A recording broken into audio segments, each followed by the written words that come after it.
Hey guys, tonight we begin beneath the endless skies of the Central Asian steppe, where wind murmurs through tall grass and hooves thunder in the distance like an approaching dream.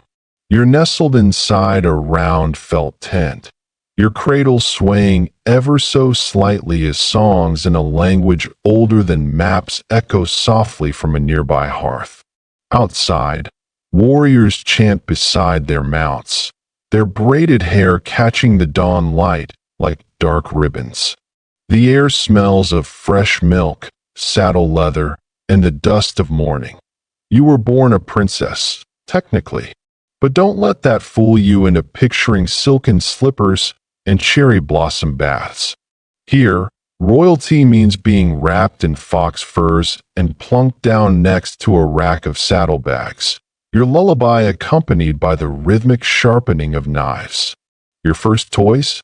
Bits of polished bone, a feathered arrow shaft, and the occasional goat.so. Before you get comfortable, take a moment to like the video and subscribe, but only if you genuinely enjoy what I do here. And hey, if you're still awake, drop your location and local time in the comments. I love seeing where you're listening from. Now, dim the lights, maybe turn on a fan for that soft background hum, and let's ease into tonight's journey together. You don't remember the exact moment you entered the world, of course, though everyone who was there has told you the story differently. According to your mother, you arrived during a hawk's cry, born under a full moon that glared like an eye across the plains. Your eldest brother says it was just before sunrise, when the guards had spotted a suspicious deer hovering too long near the meat tents. Either way, what's certain is this. You came into being surrounded by animals, warriors, and the rustle of silk flapping against the bones of your family's royal yurt. The inside of that tent was dim and fragrant. Walls of thick felt blocked the wind, but not the smells: warm butter, fermented milk, and the lingering smokiness of the morning's fire. Hanging from the wooden supports above were tassels of dyed horsehair and delicate bronze charms, meant to protect the newborn from jealous spirits. A small drum, barely larger than your head, hung over the central beam. It would be sounded 3 times on your 3rd day of life to announce your survival. Outside, horses stood tethered in rings, their breaths steaming in the cold. You'd come into a world on the move, a world where even royals traveled constantly, where a child's first memories were likely to be of motion, of wind whipping through their hair as the horizon never quite held still. That's the thing about the steppe. Nothing ever stops. Your name came later. Mongol tradition meant babies weren't named right away, just in case they didn't make it. It wasn't something people said aloud, but everyone knew. For a few days, you were simply little one, or more often, that loud creature who won't stop squalling. By the time your name was whispered to the spirits, Khutulun, moonlight among spears, you had already outlasted 2 fevers and about a food poisoning that wiped out half the goat herd. You weren't alone in the cradle, either. You were the only daughter among roughly 15 brothers, possibly 17, depending on who was counting. Your father, Kaidu Khan, ruled a chunk of the Mongol Empire the size of Europe and considered your arrival unexpected but promising.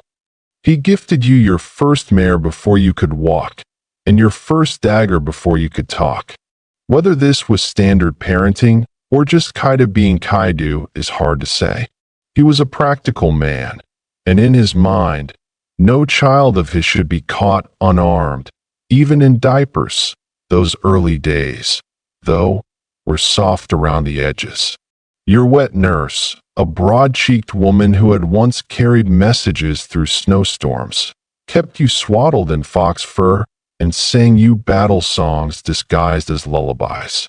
You'd stare up at her chipped tooth and marvel at how her voice could drop so low it seemed to shake the tent poles. When you fussed, she would smear a dab of mare's milk on your lips and murmur something like, "Hush now, little Khan. You'll have your turn at worst soon enough." Your earliest memories are of movement, not your own, but everything around you. The tilt and rock of the yurt as it was dismantled and packed, the swaying ride tucked into a padded cradle strapped to a camel, the blurred landscapes of golden grass and distant hills. Always someone cooking, always someone shouting, always hooves, hundreds of them, thudding in the background like a heartbeat. And then, one morning, something new. You'd been propped up near the doorway, a blanket of dyed wool beneath you, when a low rumble passed through the earth. Not thunder, not horses. This was deeper. A stampede? A quake? Your wet nurse bolted upright, grabbed you in one arm, and flung open the tent flap. Outside, the horizon shimmered with heat and dust, and hundreds of riders were cresting a ridge, banners flapping like wounded birds. It was your first taste of politics. Uncles, cousins, and ambitious nobodies rode into camp like kings, all hoping to bend your father's ear. Kaidu had called a kurultai, a tribal assembly, and you, still barely able to hold your head upright, were there to witness it. The camp swelled to 5 times its usual size overnight. New smells, new languages, new kinds of awkward baby talk from strangers pinching your cheeks. One of them brought you a gift, a small wrestling doll made of stuffed leather, with tiny fists raised and a scowl stitched into its face. You chewed on it for days. You wouldn't know it yet, but wrestling would soon shape your life. In the center of camp, just beyond the circle of tents, your father set up a great ring for matches. Wrestling was more than sport here. It was tradition, diplomacy, even prophecy. Men from across the steppe came to prove themselves, to settle grudges, or to impress your father. And they fought with all the elegance of oxen in a snowstorm. You loved it. You'd squeal with delight every time someone got tossed. One day, when the crowd was distracted, you scooted, yes, scooted, your way toward the edge of the ring, waving your doll like a battle banner. The wrestler noticed. He bowed. And you, ever the monarch in training, threw your toy at him. Direct hit. Cheers erupted, and for the rest of the evening, the warrior insisted he'd been bested by the princess with the arm of a god. Your father laughed harder than anyone, but beneath the laughter, the drumbeats of ambition were already beginning to sound. You were no ordinary girl, everyone whispered. There was steel in your cry, fire in your eyes. An old woman from the Oirat clan read your fortune in the shape of sheep bones and declared you would lead armies, not birth them. Another woman said you'd bring shame to men. A third, more pragmatic, just patted your head and muttered, "Poor child, you're going to be very tired." You didn't understand any of that, of course. Not yet. You only knew this, that the world moved, and you with it. That your father smelled like pine smoke and always rode the biggest horse. That the steppe was wide and waiting. And that, someday, you would get to fight.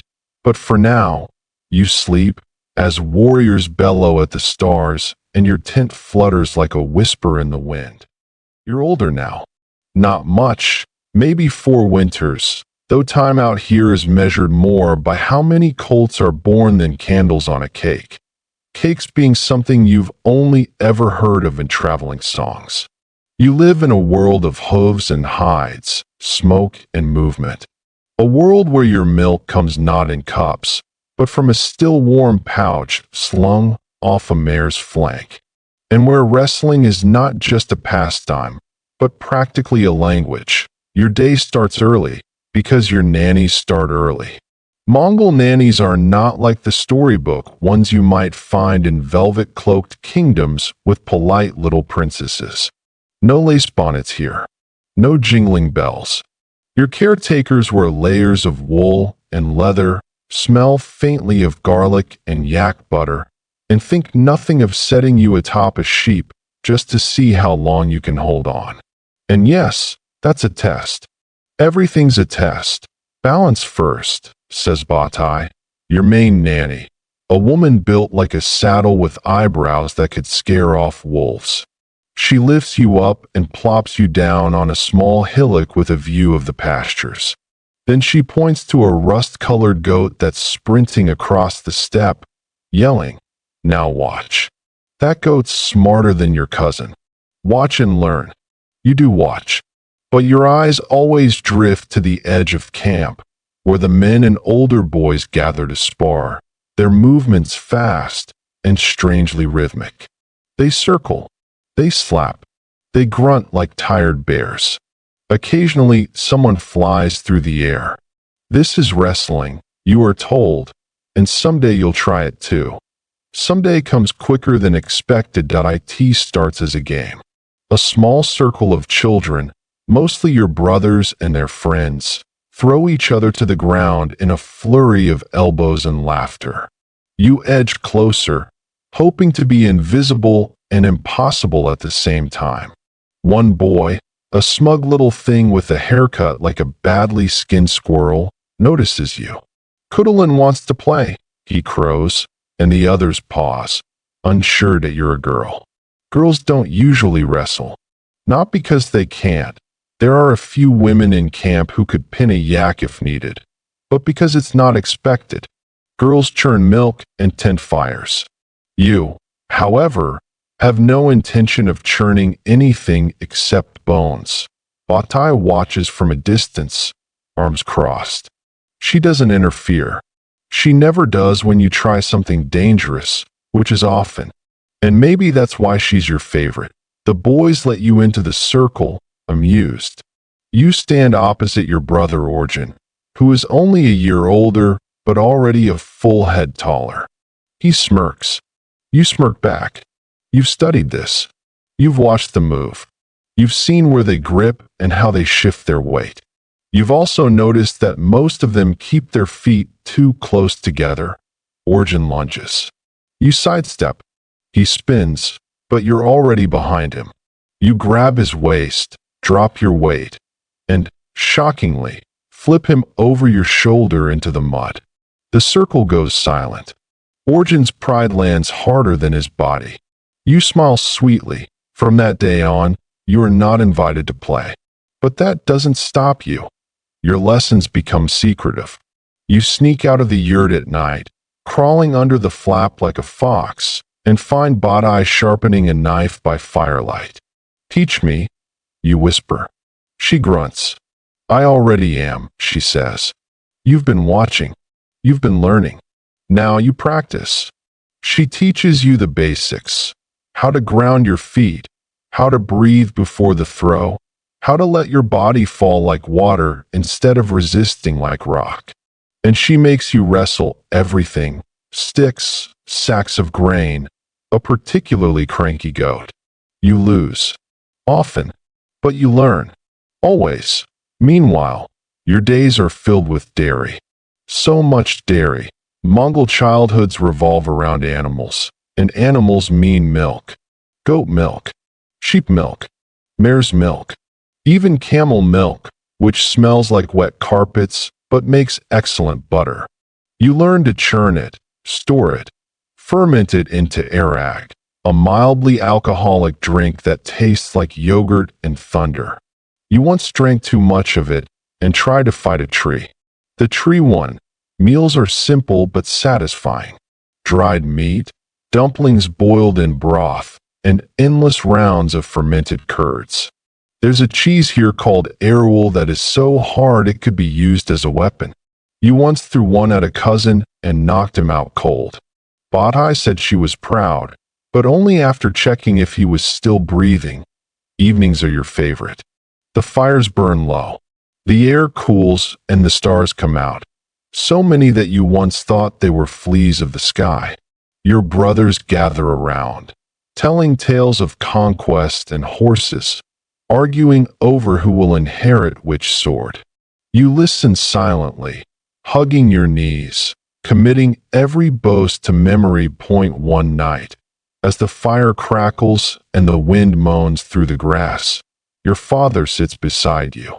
He smells of sweat and salt and pine sap. He says nothing for a long time. Then, in that deep, stone-scraping voice of his, he mutters, "You threw Origin like a sack of potatoes." Good. You blink. He almost never praises directly. "You'll need to be stronger," he adds. Stronger than them. They have brothers. You have 100 uncles who think a girl can't lead. Prove them wrong. He stands and walks away. You sit there, frozen, warmed not by the fire, but by the words still glowing in your chest. After that, Batai adds new lessons. Archery, horseback riding, strategy games with sheep knuckles as game pieces. She teaches you to read expressions, to guess lies, to spot weaknesses in both tents and people. You learn to fire a bow while riding, though your first few attempts result in nothing but bruises and one very offended sheep, but you get better at everything. Historians still argue whether your early training was planned by your father or simply tolerated. Some say Kaidu secretly hoped for a daughter like you. Others claim he considered you a temporary anomaly, a phase of childhood that would be outgrown. But the truth, perhaps, is somewhere in between. What's undeniable is that by the age of 8, you could out-wrestle most boys your size, ride a stallion at full gallop without reins, and shoot a bird out of the sky with a bow longer than your arm. You were still a child, yes, but a child forged in smoke and milk, in hard land and harder lessons. Point one day, as you tumble through another practice match with Batai, this time against a pair of twins who like to cheat, you hear drums in the distance. Not the usual ones. These are slow, formal, ceremonial. A guest is arriving. That it's an envoy from the Chagatai Khanate, a man wrapped in brocade and smelling of spices. He brings gifts, silks, spices, and a small golden dagger meant for you. He also brings a question. He glances at your father, then at you, then back again. "Does the princess have a husband yet?" he asks in that oily voice. The camp freezes. You're 9. Your father chuckles. The envoy doesn't get the joke.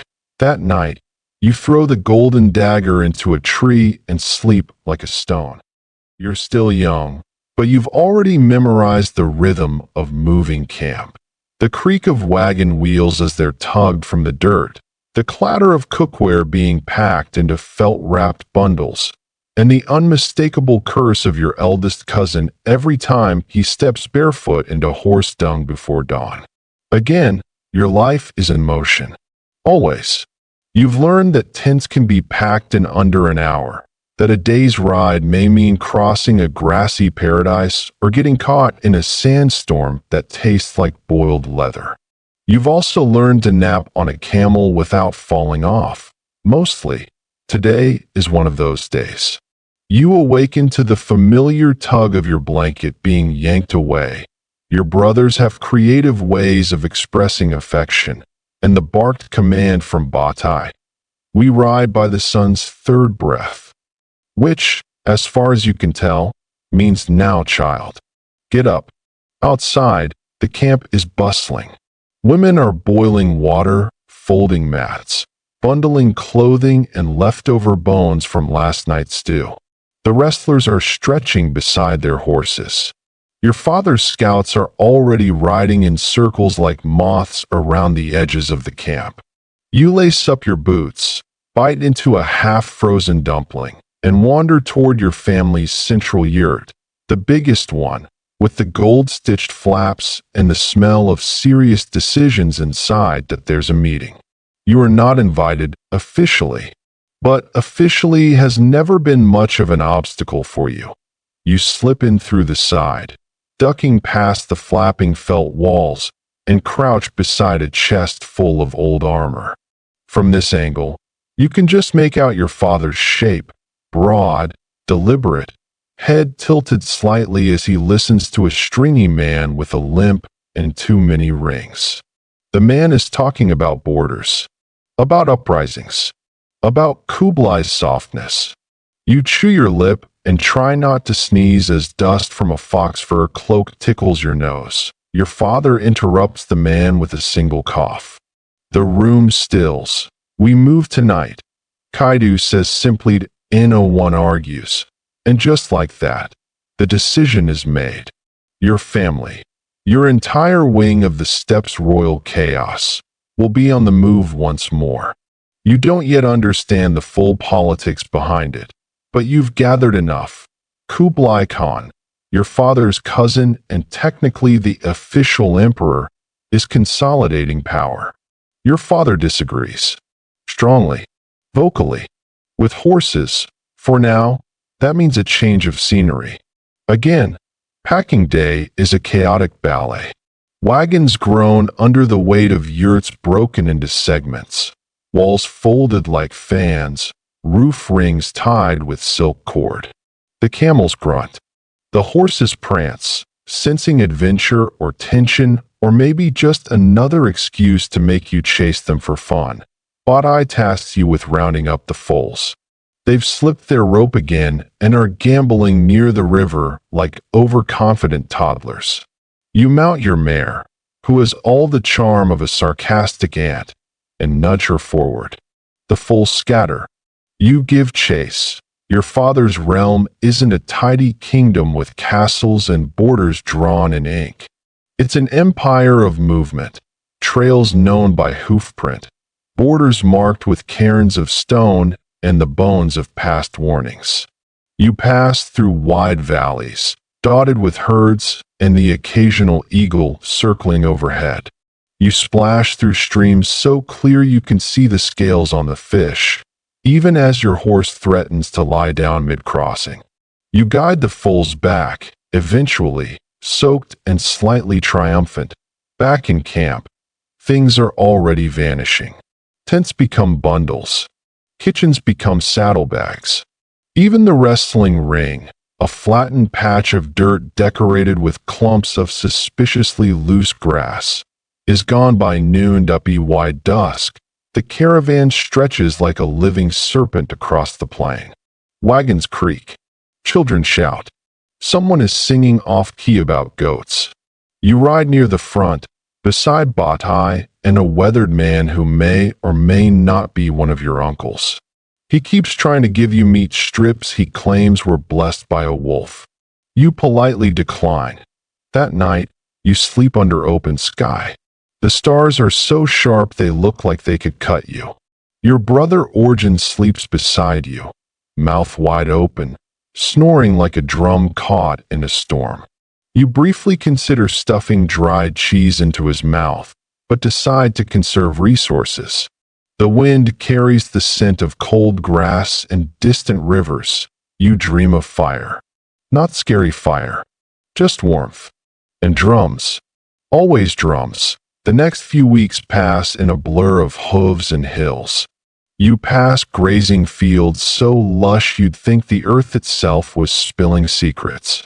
You pass bones too, rib cages half buried in dust, reminders that this world is beautiful and cruel in equal measure. You visit settlements, clusters of tents and traders and arguments.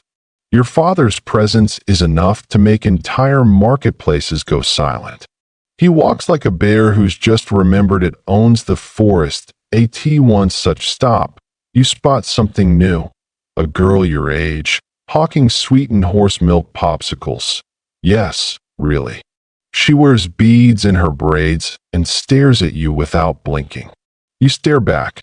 Then, without a word, you start wrestling. Because of course you do. She's good, strong grip, clever feet. But you're better. You win. Then you both laugh, dust off, and trade stories about which cousin is the most annoying. You never see her again. Eventually, you realize something's changed, that you're not just moving to move anymore. You're being steered, southward, toward lands your father does not control, lands where Kublai's word carries weight. Your father grows more serious. His counsel's longer. His silence is deeper. Badai warns you not to ask too many questions, but questions buzz inside your head like mosquitoes. Why this route? Why now? What are we not being told? You overhear enough to know one thing. Your father is being challenged. Not in open war. Not yet. But in alliances, in tribute, in who kneels to whom. You also gather this. He plans to challenge back. Soon. Historians still argue whether Kaidu ever intended for full civil war, or if it was simply the logic of power that pulled him there. But you? You don't care about the scholars. You care about the look on your father's face. That quiet resolve. That storm cloud under his brows. That way he looks at maps like they owe him money. And, quietly, you wonder if the future he sees includes you. One morning, your caravan pauses by a lake, so still it looks like the sky forgot how to move. Ducks glide across its surface. Your father summons you. You will learn strategy today, he says. You sit beside him in the grass. He places flat stones in the dirt, each marked with smudged charcoal. These are armies. These are rivers. This one is Kublai. This one is me. You nod, pretending you understand more than you do. He teaches you to read landscapes like stories. How a hill becomes a trap. How a river can split a retreat. How sometimes you lose just to draw the enemy closer. You listen. You ask smart questions. You win his rare, faint smile. That night, Badai says, he sees you now, not just as his daughter. You fall asleep with that sentence warming your ribs. The next day, your caravan moves again, and this time, you're not just following that, you're leading the front line. You're galloping now, through the tall grass of your own story, that you've been placed at the front of the caravan not as decoration, but as a statement. Your father does not make such gestures lightly. No one says anything aloud, but the message is clear. The little girl with the muddy boots and wrestler's shoulders is no longer just someone's daughter. She's part of the strategy now. You ride with your head high and your bow slung across your back, trying not to show how much your legs ache. Long rides aren't glamorous. They're dusty, bumpy, and extremely bad for hairstyles. You pass rocky ridges, narrow gorges, valleys carpeted in herbs that smell like mountain tea. The sky is always impossibly big. The clouds move like they're late to a battle. Today's ride is particularly long, with no sign of a settlement in sight. You hear mutters of discontent behind you. People wondering aloud whether Kaidu's plan is leading them anywhere useful. Mongol warriors are loyal, yes, but only when they believe the one they follow actually knows where they're going. Your job, it seems, is to help them believe. You rise in the saddle. You point to the hills ahead, and you bellow. The wolves run fastest before the snow. Keep up. It's a nonsense saying, completely made up, but it sounds just cryptic enough to shut everyone up. Badai chuckles behind you. You'll be dangerous when you're older, she murmurs. Dangerous and married to no one. You grin. That last part suits you just fine. That evening, the caravan halts in a windswept basin. Scouts return with word of a nearby settlement. Neutral, small, wealthy in wool and gossip. Your father decides to visit. And you, to your surprise, are invited along. You ride into the settlement flanked by guards and family, your fur-lined cloak trailing like a cloud of status. The local chieftain greets Kaidu with cautious bows and many cups of mare's milk. His name is something like Bolid, though you keep mishearing it as boiled, which makes it hard to take him seriously. Bolid tries very hard to impress. He parades out his prize goats. He has his sons perform a slightly out-of-tune war song. And then, of course, there's the gift, a golden goblet, shaped like a horse's head, encrusted with gems and clearly meant to scream, "I am rich and politically available." Your father accepts it with the weariness of a man who already owns 20 goblets too many, but the real surprise comes later. Over the evening fire, Bolid brings out something unusual, a bundle wrapped in blue silk. Inside is a stack of ancient scrolls, maps, treaties, letters between old khans and foreign rulers. Documents that shouldn't exist outside the inner circle. Documents that might hold leverage. Secrets. Your father's face tightens. You, naturally, are not supposed to be listening. But your ears are as sharp as a steppe hawk's. Later, your father pulls you aside. "Tell me what you heard," he says. You blink. "You mean you knew I was eavesdropping?" "I expected it," he shrugs. "If you hadn't, I'd be disappointed." So you tell him that Bolid has been writing both to him and to Kublai, hedging his bets. That one of the treaties offers trading rights to Chinese merchants. That someone, maybe Bolid, maybe worse, knows about your father's secret winter camp near the Irtish. He nods slowly, eyes unreadable. "You're good," he says. "But not good enough yet." Challenge accepted. Over the next weeks, you begin formal training that it's not just wrestling and horseback archery anymore, though those remain your favorite. Now, you're learning diplomacy. You sit in on meetings. You study how people shift in their seats when they lie, how they stall when they're buying time, how they flatter with precision. One afternoon, a Persian envoy arrives. He's charming, soft-spoken, and brings honeyed sweets wrapped in palm leaves. He also smells like flowers and stares at you just a bit too long. Your father watches silently as the envoy speaks of cultural exchanges and mutually beneficial proposals. Then he gestures toward you. "What do you think?" he asks. The envoy smiles, as if expecting a child's confused silence. You step forward. You look the man squarely in the eyes. "I think," you say calmly, "he's lying about where he got these sweets." The envoy's face twitches. Slightly. But your father sees it too. You continue. "They're from the north of Persia. But he says he came through Samarkand. Either he took the world's longest detour, or someone else gave him the box." Silence. Your father chuckles. She learns quickly. The envoy shifts, suddenly interested in trading with someone else entirely. The best part of your training, however, is when your father finally lets you observe a war game. The whole army is split in two, red banners and blue banners. You're on the blue side, led by your Uncle Yul, who treats strategy like a drinking contest, sloppy, loud, and overconfident. You suggest a flank maneuver on the third day. He laughs. You do it anyway. Your team wins. Your father pretends not to smile, but later, Bodai finds a fresh pair of leather boots waiting in your tent. Hand-stitched.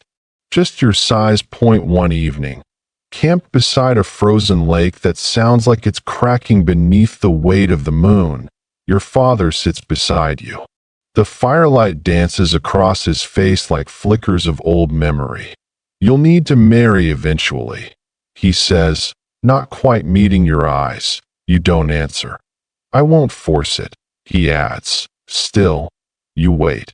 "But if you ever do marry," he pauses, "make sure he can fight you first." You raise an eyebrow. If he can't wrestle, he doesn't deserve a tent. He laughs, deep and rough. "Then you'll die single." Good. And for the first time, you realize he's not joking. The next day, you're back in the ring. This time, you're not just playing. This time, there's an audience, and someone very foolish has just challenged you. Your feet dig into the packed earth. Your arms are loose, like ropes ready to tighten. Your opponent is circling you, smirking, rolling his shoulders as if this is some delightful novelty. Maybe to him, it is.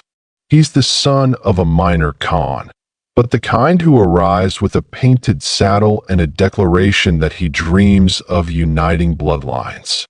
He brought 3 horses, a gold-plated dagger, and a poem. The poem rhymed warrior with glorieux. You're not impressed. This is your first real wrestling match. Not practice, not siblings, not friends.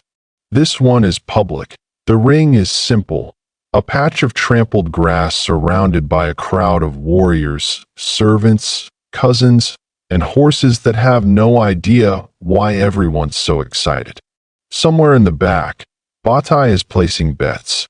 Your father stands nearby, arms folded, face unreadable as ever. He doesn't shout. He doesn't cheer. But he's watching. And that's more than enough. Your opponent makes the first move. Predictably, he lunges, arms wide, clearly planning to impress the crowd with a dramatic throw. You step aside that he stumbles past you. The crowd titters. "Come now, princess," he calls, trying to recover his pride. "Let's dance." You don't respond. You watch. You breathe. You shift your weight that he charges again. This time, you meet him, but low. You duck under his arms, grab his thigh, and twist. It's a move Badai showed you once, then made you repeat until your knuckles bled that he hits the ground with a sound like a dropped sack of meat. Silence. Then a cheer.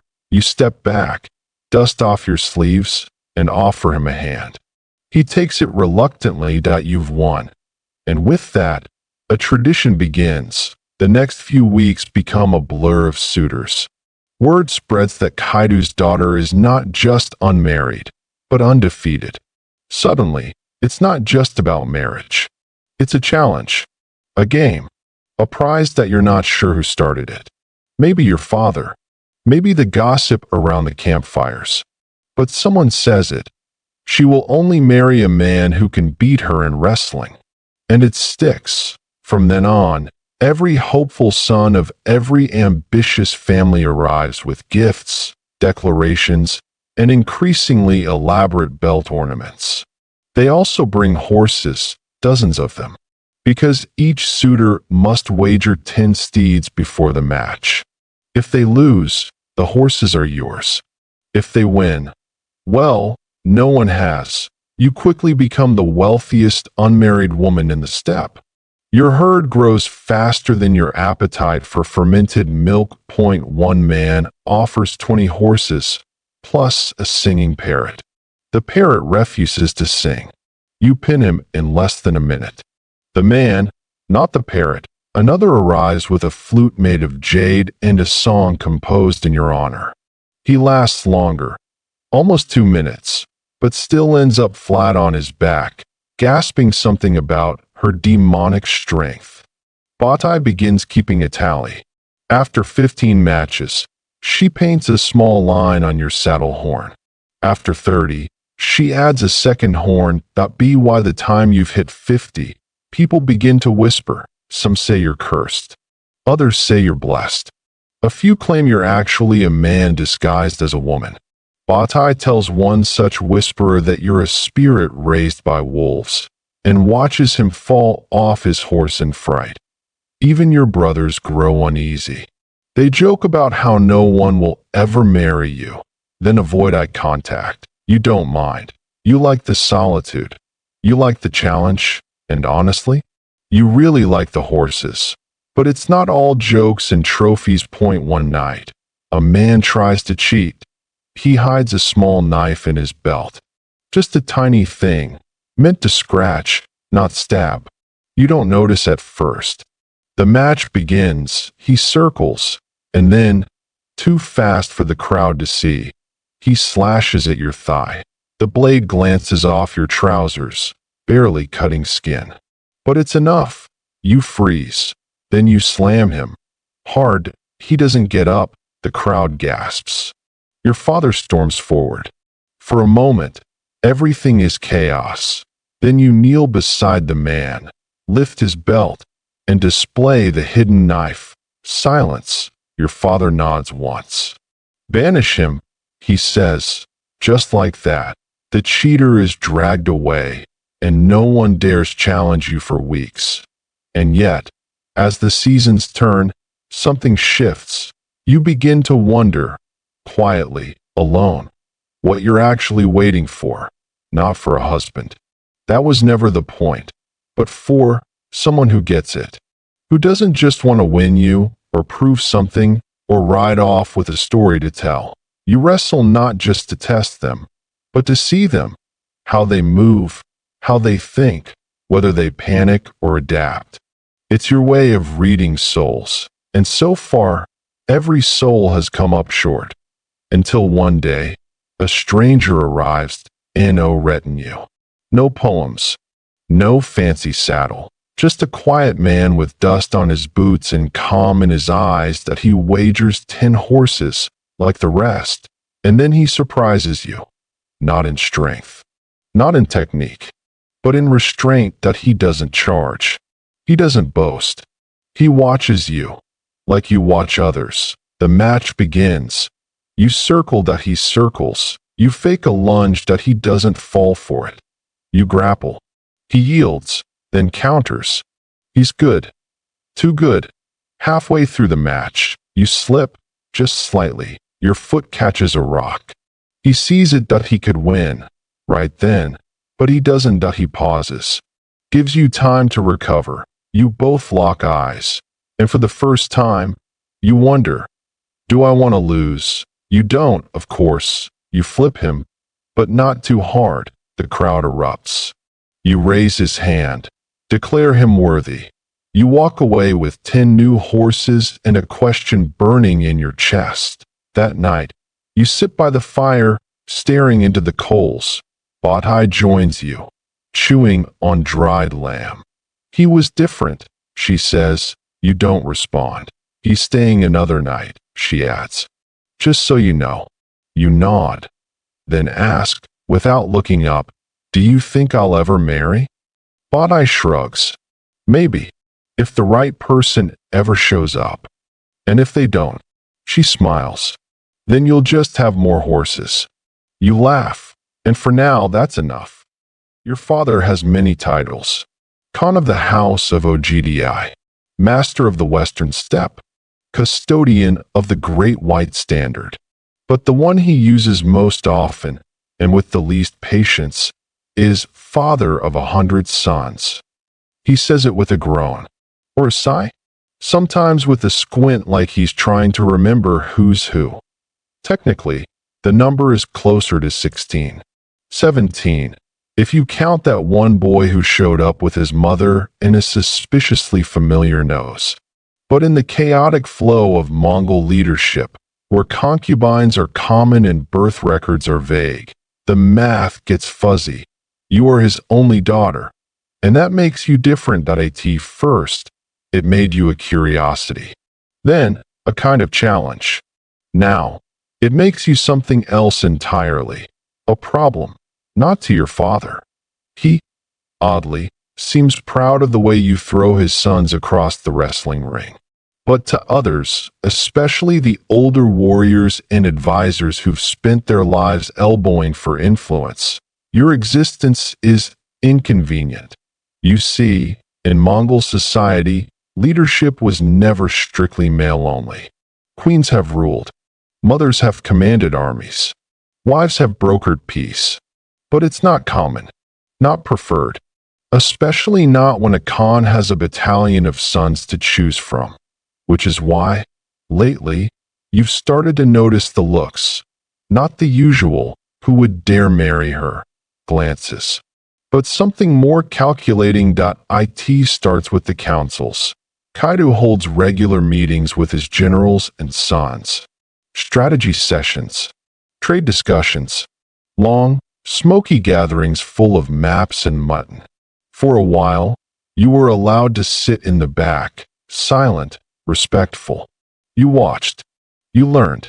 You listened to grown men argue over whose goat herd had wandered into whose territory. Then one day, a cousin you barely tolerate says, "Should the girl really be here?" Some of us are talking war, not weddings. You expect your father to shut him down. He doesn't. Not right away. Instead, he looks at you. "Well," he asks, "should you be?" The tent goes quiet. You stand. Walk to the front. Look your cousin straight in the eyes. And say, "I'm not here to marry you, cousin. I'm here to replace you." Half the tent chokes. Your father barks out a laugh so loud it knocks over a wine cup. You stay, but the tension doesn't go away. In fact, it grows. Some of your brothers are loyal. A few admire you, or at least enjoy the fact that your victories keep the rest of them on their toes. But others, especially the older ones, see you as a threat. You're younger. You're faster. You're smarter.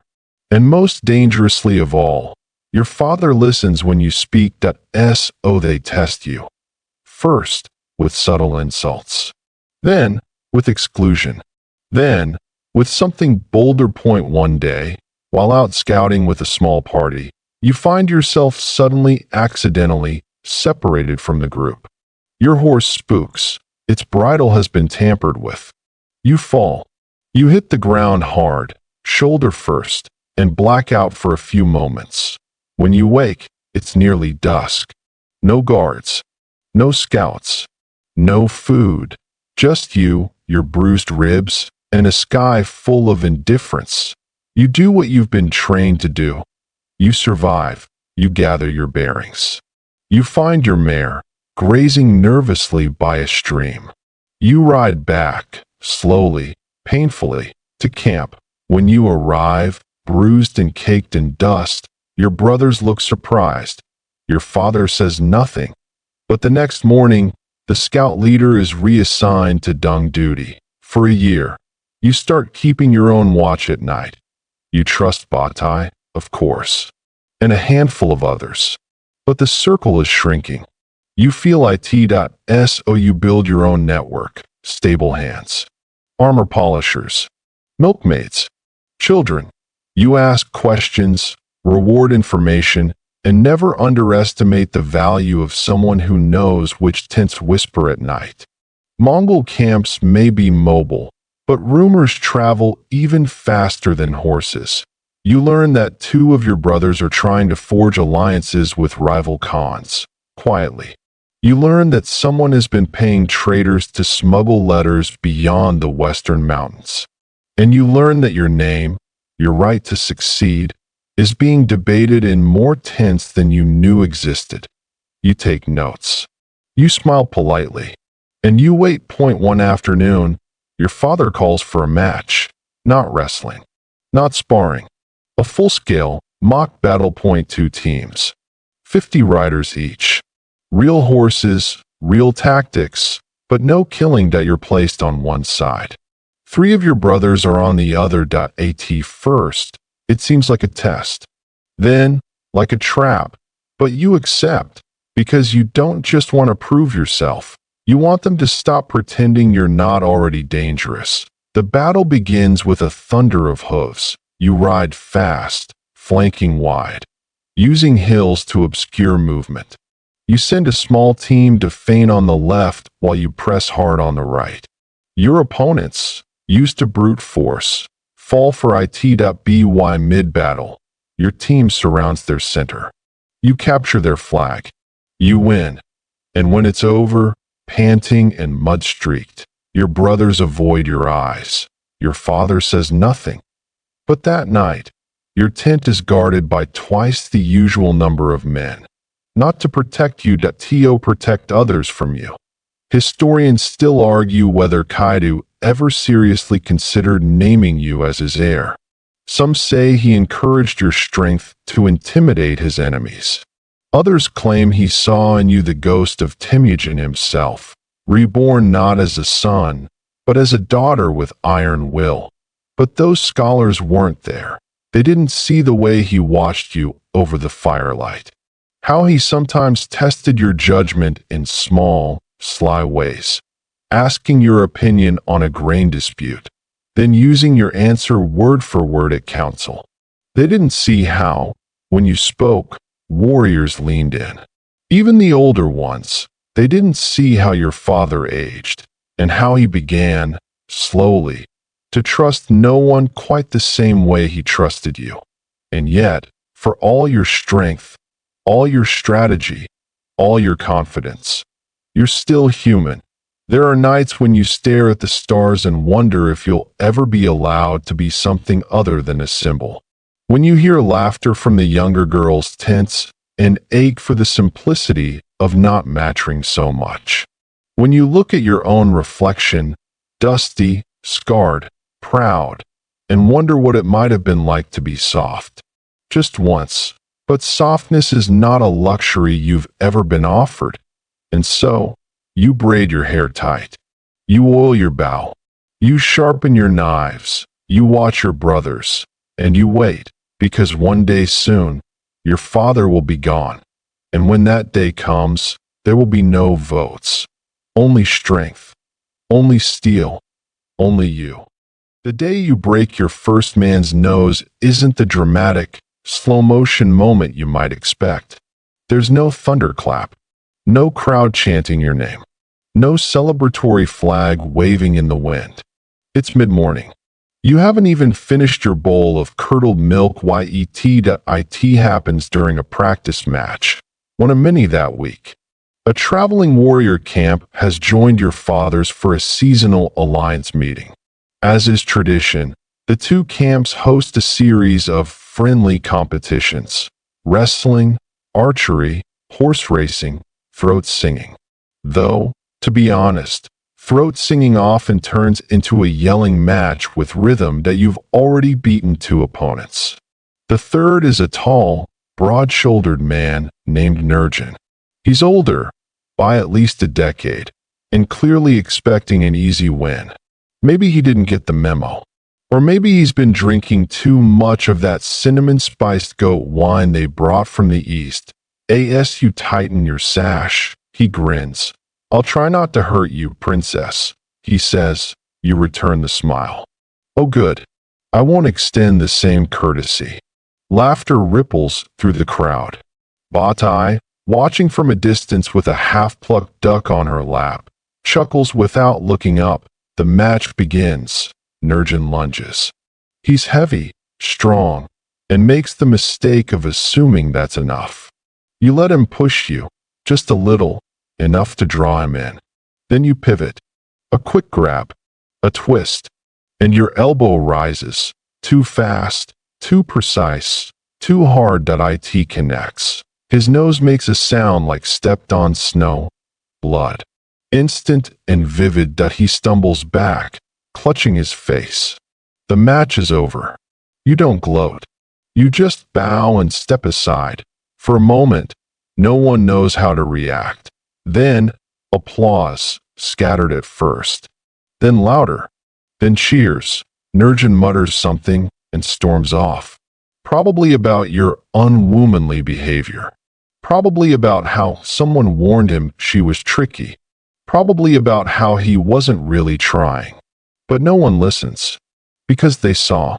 And more importantly, they remember. That night, the whispers begin, not the ones about your strength. Those are old news, but whispers about your reach. How a man from another camp, older, heavier, experienced, fell not just in a match, but in a moment. How Kaidu's daughter is no longer just a curiosity, but she's a weapon. In the days that follow, everything changes just a little. Men bow a bit deeper. Guards glance at you with nervous respect. And your brothers. Oh, your brothers suddenly start taking their practice matches very seriously. One even shows up with wrist guards and a helmet. You don't break anyone else's nose that week. But the message has landed, and people take notice, which is why, not long after, you're summoned to attend your father's war council. Officially, no sneaking in.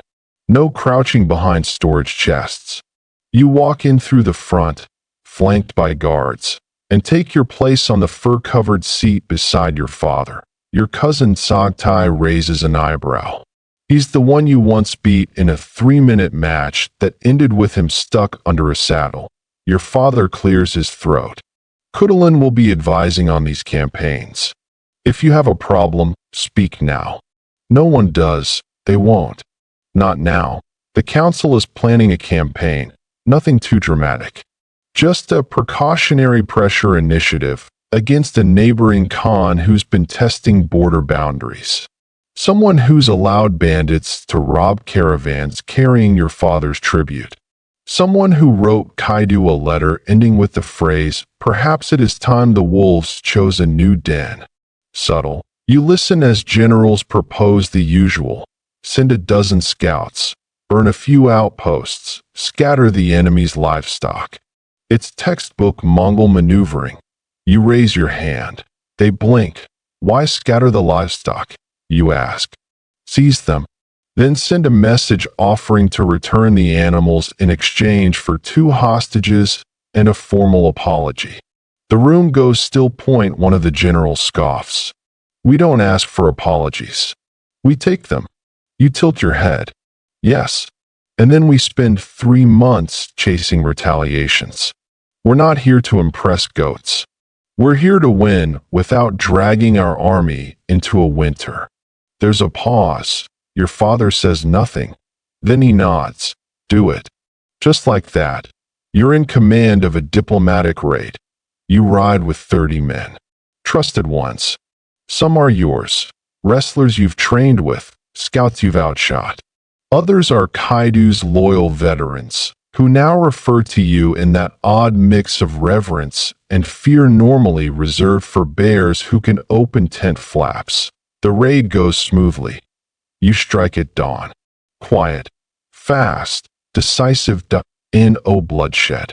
No flames. You seize the livestock. You leave a token, a single arrow wrapped in silk, at the enemy camp gate. Then you vanish into the hills. 2 days later, a messenger arrives. The hostages come willingly. The apology letter is groveling. There's even a gift. A small box of saffron and a pair of gold-studded stirrups. You return to camp with the herd, the hostages, and a story. Your father reads the letter aloud, then turns to you. You want the stirrups? You shrug. I prefer ones that don't look like they're trying too hard. The room laughs, but you notice Kaidu is smiling. That night, a feast is held, not just for the success of the raid, but for your victory in the council. Even your older brothers can't deny it now that you're not just a girl with strong arms and good reflexes, that you're a leader. And in the way of the steppe, that means you're dangerous. You drink fermented milk beside the fire. Eat roast lamb until you feel pleasantly round. Listen to songs about ancestors who once rode to the ends of the earth for revenge or romance, or both. One of the throat singers improvises a verse about the princess who fights like lightning and laughs like thunder. It's a terrible rhyme. You love it. Batai leans over. You realize this means your next suitor will bring elephants or something. You groan. If they do, I'll make them wrestle that. As the fire dies and the songs fade, you glance at your father across the embers. He raises his cup to you in no words. But the look says enough that you're not just his daughter, that you're his heir, whether anyone else accepts it or not. Markets in the Mongol world aren't what you might expect. They don't have cobblestone alleys or little wooden stalls with striped awnings. There are no bells jingling over doorways. No linen-draped shopkeepers standing behind glass counters. Instead, they rise up like mirages, appearing almost overnight whenever a large enough cluster of tents forms near a trade route or seasonal migration path. Suddenly, there are colorful rugs thrown on the grass, wagons with hidden compartments, and traders with stories in 10 languages and silver tucked inside their sleeves. You love them, not just for the goods. Though let's be honest, There's something deeply satisfying about buying a new set of bronze earrings or a bag of dried dates and acting like you've earned it by virtue of surviving another week in a political maelstrom. But what you truly love is the people. Merchants bring information, and information, as you're learning, is sometimes sharper than any blade. It's early autumn when your father allows you to accompany a delegation to one such market. It's near the banks of the Ely River, a place known less for its spices and more for its oddly specific tax codes. You ride in with a guard unit, half of whom you could out-wrestle before breakfast. The other half avoid eye contact because they once saw you pin a cousin with one hand while drinking from a goat bladder with the other. Bodai comes too, of course. Though she pretends to loathe markets, she's got a suspicious knack for haggling down the price of falcon hoods and knows exactly which bread vendor cheats with too much flour and not enough flavor. You arrive around midday. The market is alive with color and chaos. Children running between carts, musicians tuning lutes that have seen too many campfires, and the scent of saffron and boiled lamb wafting in warm, oily gusts. You dismount, brush dust from your cloak, and dive in. You start at the spice carts. Not for shopping, though you do pick up a pinch of dried mint that smells suspiciously like victory. But for the gossip. Spice sellers always know everything. They have to. Their clients are chatty and elite, and half their job is nodding politely while pretending not to hear treasonous things whispered over the cinnamon. One seller, a cheerful woman with a voice like cracked pepper, greets you with reverence. Princess of the pinning grip, she calls. What can I offer? Cumin? Corruption? News from Khotan. You smile. Yes. She leans in, voice dropping. There are rumors, she says. Someone close to Kublai has been seen speaking with an envoy from your uncle's rival. Something about taxes, or treaties, or teeth. They were speaking very fast. You thank her, slip her a coin, and move on. Next stop. The cloth traders. Not because you need new robes, though you do spot one in indigo that makes you briefly consider the luxury of vanity, but because the cloth tents are where the scribes congregate. They copy contracts. They track debts. And they hear things. You linger near a silk merchant with a pin stuck behind his ear. You're Khutulun, he says without looking up. I am. Your father once owed my father 30 bolts of wool. Did he pay? He gave us a sheep that attacked everyone. Close enough. He chuckles, then nods toward a tent with a yellow flap. Careful in there. A noble from the east has been asking questions. About you. You raise an eyebrow. What kind of questions? Marriage questions. You sigh? Of course. Later, you wander toward the edge of the market, drawn by a line of music and the smell of dried fish. There, tucked between two traders arguing about yak leather, is a small stall of oddities. Little trinkets, carved charms, coins from lost cities, and knives shaped like birds. You're drawn to a figurine, an archer carved from bone. Mid-draw, her face serene. The old woman running the stall looks up. Take it, she says. You frown. I didn't pay. She shrugs. You'll pay in ways others can't. That's unsettling, but also kind of poetic. You take the figurine. On the way back through the market, you pass a tea tent, not fancy. No banners, just plain canvas and two stools. Inside sits a man in blue. He's Persian. You can tell by the shoes and the silver threading in his cuffs. He's sipping from a small clay cup like he has all the time in the world. You consider walking past, but he glances up and smiles. Princess Khutulun, he says. Would you like some tea? You pause, then sit. His name is Ramin. He claims to be a poet. Probably is. He speaks like someone who thinks in rhymes and walks like someone who doesn't worry about consequences. You talk about tea, about horses, about the odd smell of pine sap in the air today. Then he says, "Tell me something only a warrior would notice." You raise an eyebrow. Your right shoulder is bruised. Your bowstring's been pulling unevenly. He grins. "Now tell me something only a daughter would know." You tilt your head. "My father forgets names, but never insults. And he loves strawberries, but pretends not to." Ramin nods. "Good answers." You sip your tea. It's bitter and spiced. Your turn. You say tea thinks. Then, something only a traitor would know. Never trust a man whose bags are too light. Something only a son would know. Every family lies to protect its weakest member.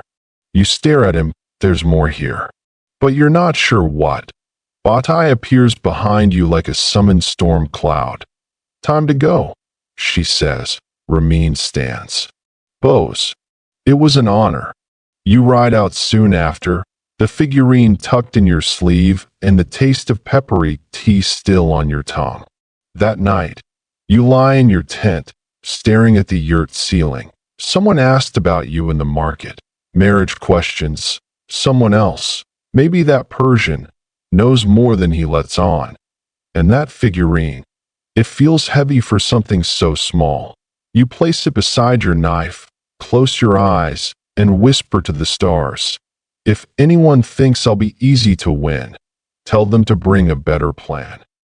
By now, you've wrestled more men than you can remember, sat through enough strategy meetings to draft your own war doctrine, and collected more horses than some small khans. So naturally, it only makes sense that you should, on a particularly ordinary afternoon, steal an army. Not on purpose, mind you. Well, not entirely. It begins with a camel dispute, because of course it does.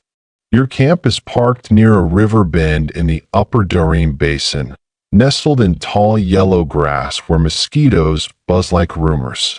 You've just returned from a border check with your cousin Sharejitu, who insists on treating every errand like a royal procession. He wears a red feathered cap, carries 3 extra mirrors in his saddlebags, and once paused mid-ride to fix his eyebrows. The man is unbearable.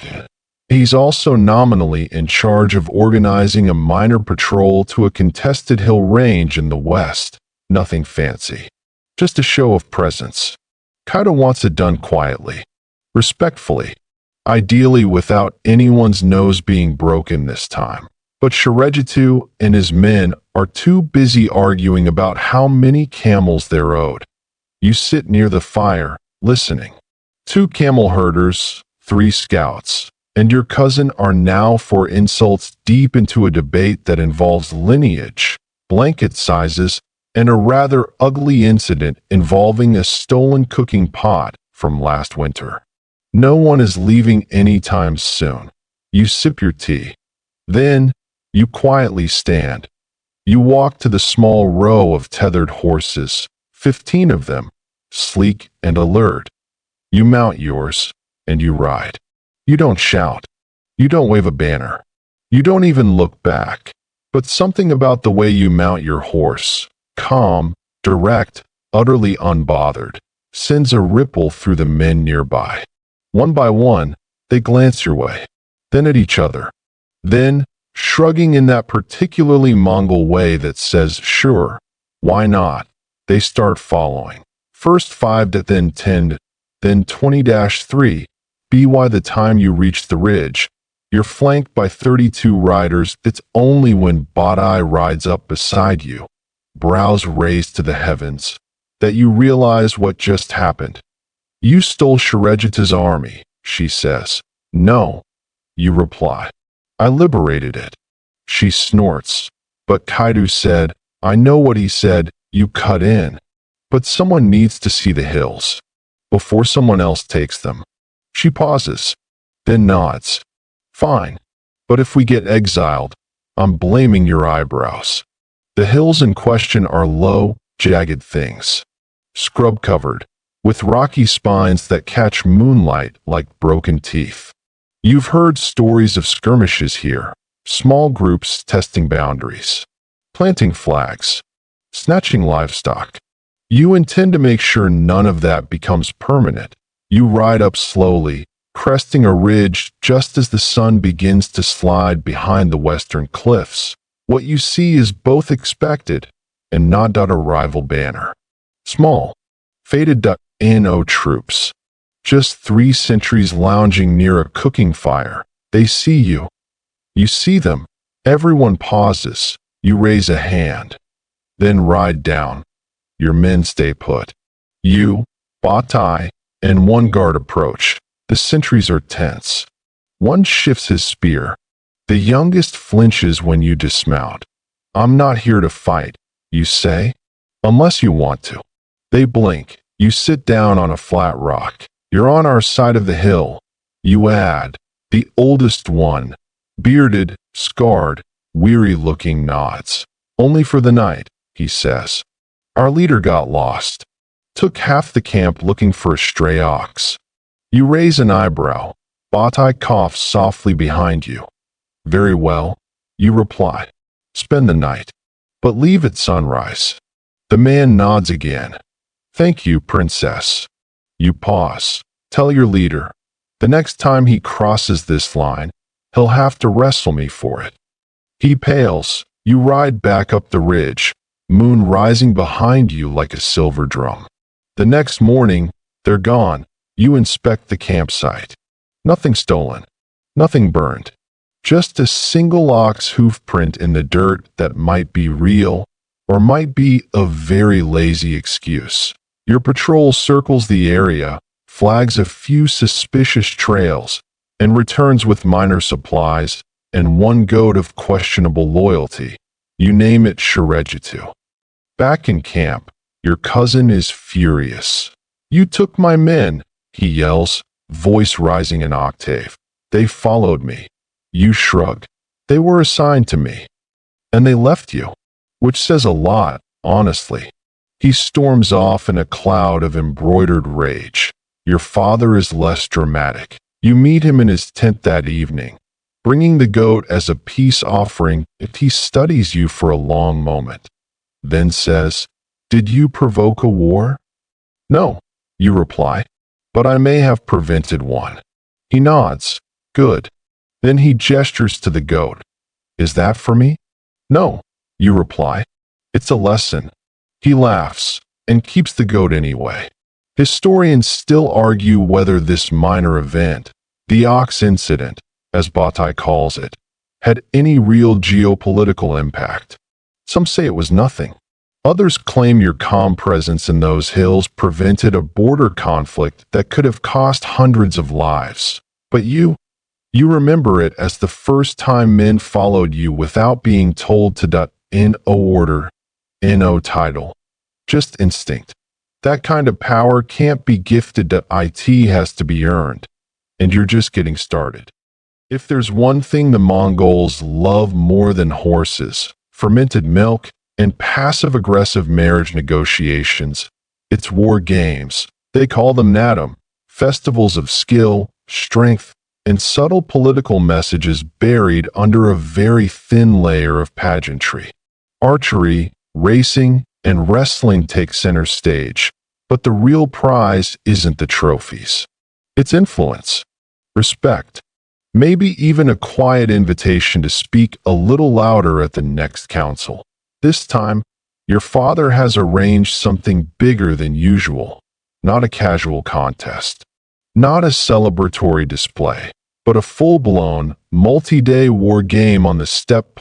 2 factions, dozens of warriors, real tactics, blunt weapons only, and for the first time ever, you're not just observing that you're on the war council.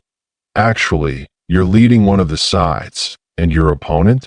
Your cousin Origin, the one you flipped face first in a goat droppings when you were TEN.SO. Naturally, everyone's excited. The first meeting takes place in a grand central yurt. Warriors shuffle in, smelling of dust, leather, and overconfidence. Origin sits across from you, legs sprawled, grinning like a man who's already picturing his victory feast. "I hope you brought more than your wrestling moves, cousin," he says. You smile. "You'll see." Your team consists of about 60 riders.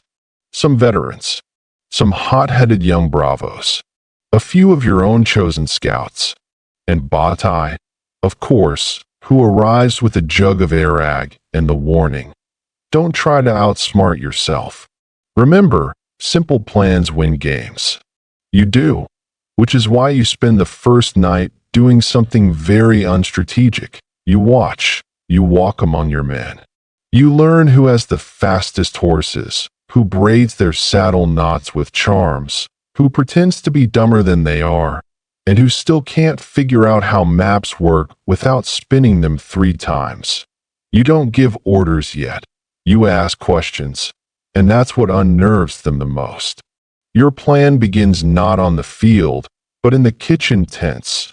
You have one of your wrestlers, Mergen, who once accidentally tackled a yurt, slip Origin's side a fake rumor. Something about a hidden valley to the north and a surprise flanking force. It's just enough to shift their attention. Then, you alter your riders' gear. Half of them swap cloaks with the other half. Some smear mud over their banners. Badai weaves a few symbols backwards. Nothing dramatic, just enough to confuse scouts. By morning, your army looks like a different one. The first clash happens on a sunlit plain. You ride at the center. Dust billows behind you. Origin's forces charge hard, their riders shouting insults and battle cries you can barely hear over the thunder of hooves. You let them come. Then, at the last moment, you split. Left flank curves wide. Right flank vanishes into the scrub. Your center, your weakest unit, drops low, draws Origin in.it works. He chases, and then realizes, too late, that your right flank was never lost. It was behind him. You strike, gently of course. These are training weapons. But the message lands. First skirmish, yours. That night, Origin sulks beside his fire, pretending not to limp. You, meanwhile, eat 3 bowls of dumplings and sketch new positions on a hide map with your finger. Your men begin to murmur. She's not just lucky. She's good. Badai says nothing, but she does refill your drink without being asked. Day 2 dawns with fog.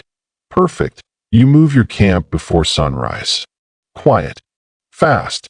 Precise. By the time Origin wakes, your army has vanished. Scouts return to him with panicked reports. They were here. Now they're not. One of our flags is missing. You didn't steal it. You relocated it.to a spot that suggests you're planning a river ambush that you're not. You just want Origin to spend half the day looking for a fight that won't happen. Meanwhile, your actual force encircles the plateau. By dusk, he figures it out, just in time to surrender his left flank. On the final day, Kaidu himself rides out to watch. He says it's just for fun, but everyone knows better. This is the unspoken trial, not for inheritance, not yet, but for something else, legitimacy, respect that a seat no one dares question. The last match is open terrain. No tricks, just tactics. You feint west, then drive through the center.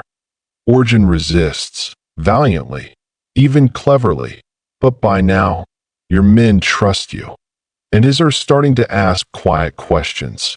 When the final banner falls, the crowd is silent. Then, they cheer. You ride to the top of the hill, cloaks snapping behind you. Your father meets you there. He says nothing for a long time. Then, simply, you fight like a Khan. You look at Origin, battered, dust-streaked, trying to look neutral. You smile. I learned from the best. Later that night, as the fires burn low and the musicians play slower songs, someone hands you a carved pendant, a token of victory. It's a lion, small and crude, but something about it feels right. Batai joins you near the embers. You've made enemies, she says softly. Good, you reply. It means I'm real. Historians still debate whether this particular Natum was a planned leadership test or simply an indulgent show. Some think Kaidu had already made his decision long before. Others argue he was waiting, watching, for a reason to make it official, but none of them were there. None of them saw the way the warriors bowed a little deeper the next morning, or how Origin didn't speak for 2 full days, or how your father, for the first time, let you ride ahead of him, just slightly.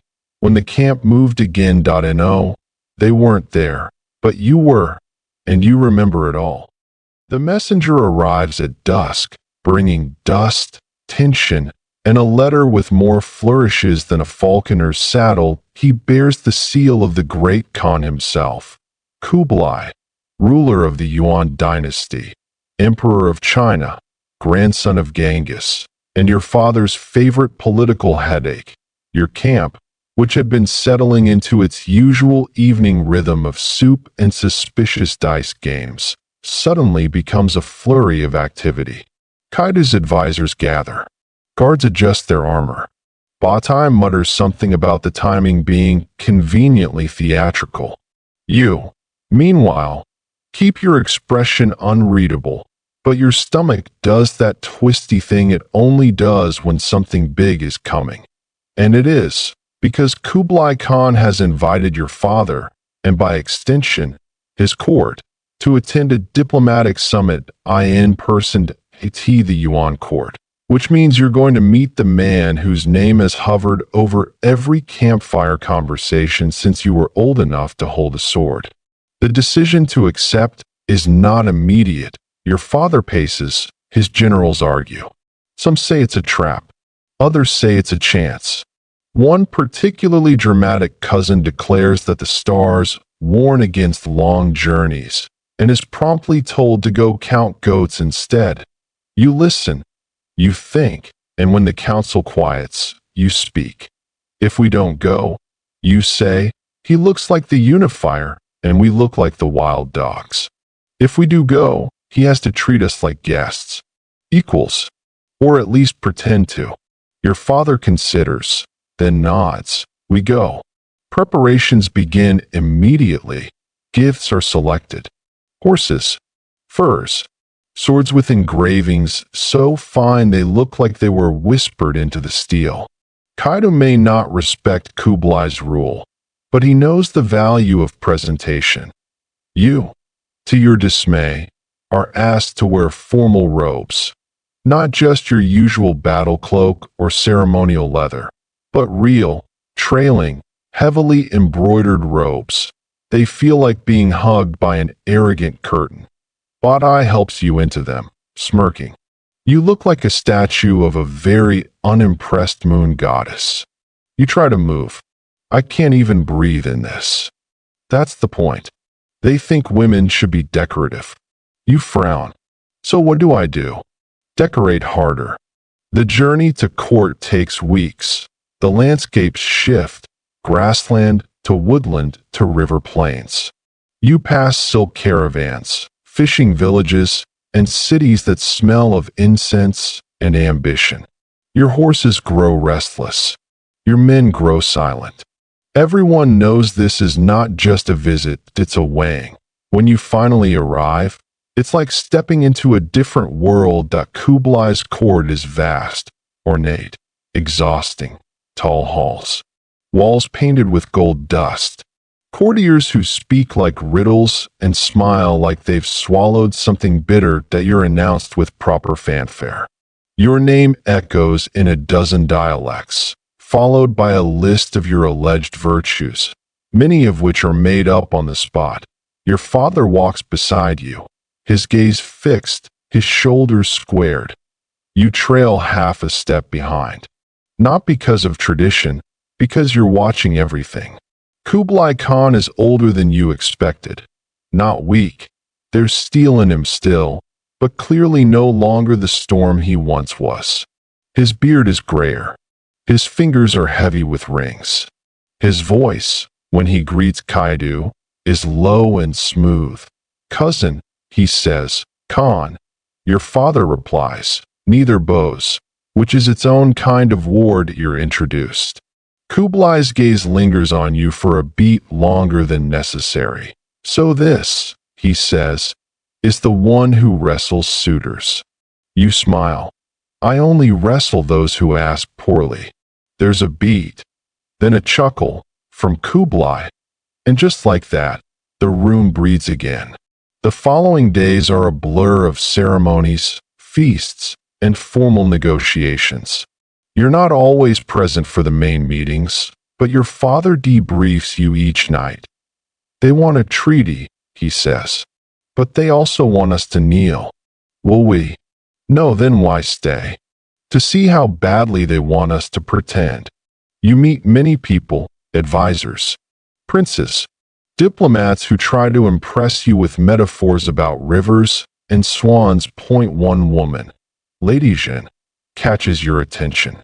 She's Kublai's chief scribe, sharp-eyed, soft-spoken, smarter than anyone else in the room. You watch her work, she watches you back. On the fifth night, there's a private dinner, smaller than the grand feasts. More dangerous that you're seated next to Timur, Kublai's grandson, young, charming, and clearly curious. "You don't speak like other princesses," he says. "You don't flirt like other princes." He laughs. "I've never had one threaten to suplex me mid-sentence." "Then you've lived a sheltered life." Batai, seated behind you, coughs pointedly. You decide not to suplex him. Yet. Then, the shift, Kublai calls for a final meeting.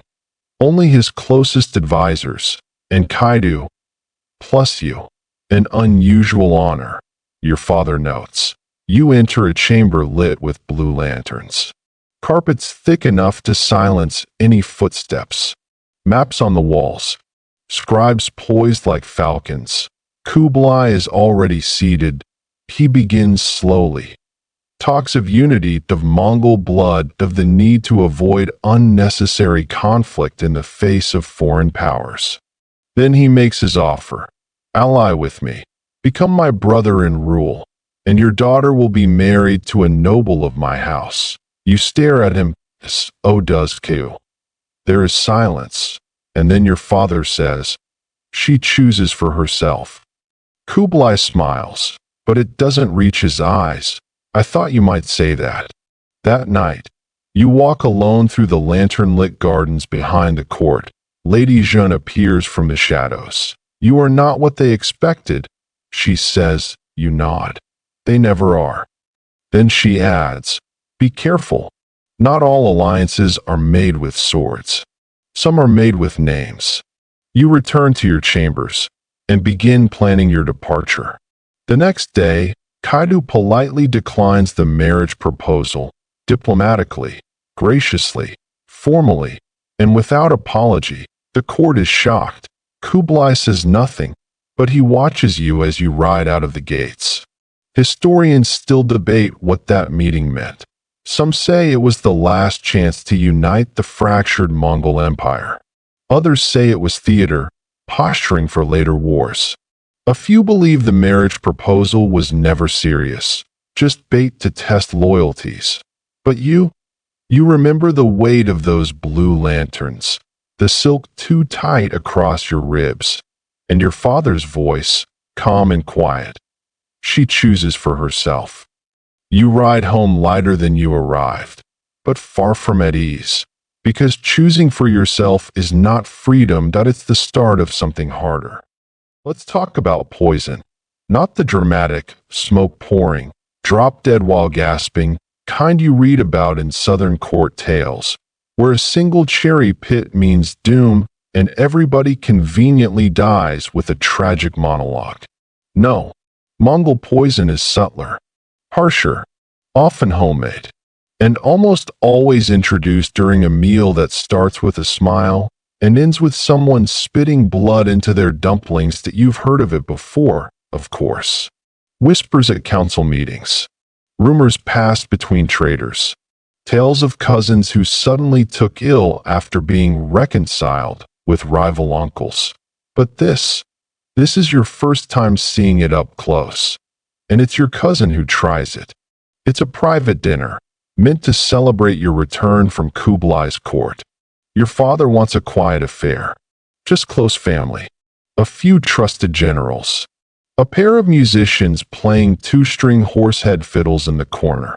You wear a robe with minimal embroidery, still tired from the journey, and already plotting how to excuse yourself early so you can return to your training saddle.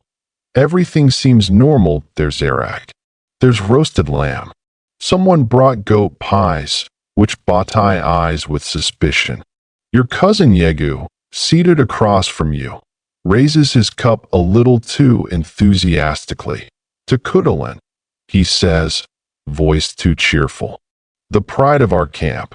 He drinks. You nod politely. Then take a small bite of your dumpling. It tastes fine, but something about the way Yegu is watching you. Your eyes meet Batai's. She blinks once. Slowly. Your father, too, is watching. But not at you, at Yegu. His expression is unreadable. Then, from the back of the room, a cough. Not yours. Yegu jerks forward suddenly, knocking over his bowl. His face twists. His mouth opens. He makes a choking noise that's too wet, too urgent. And then, with a sound like a goat stepping on a water skin, he vomits onto his own lap. The musicians stop playing. Everyone freezes, except Badai.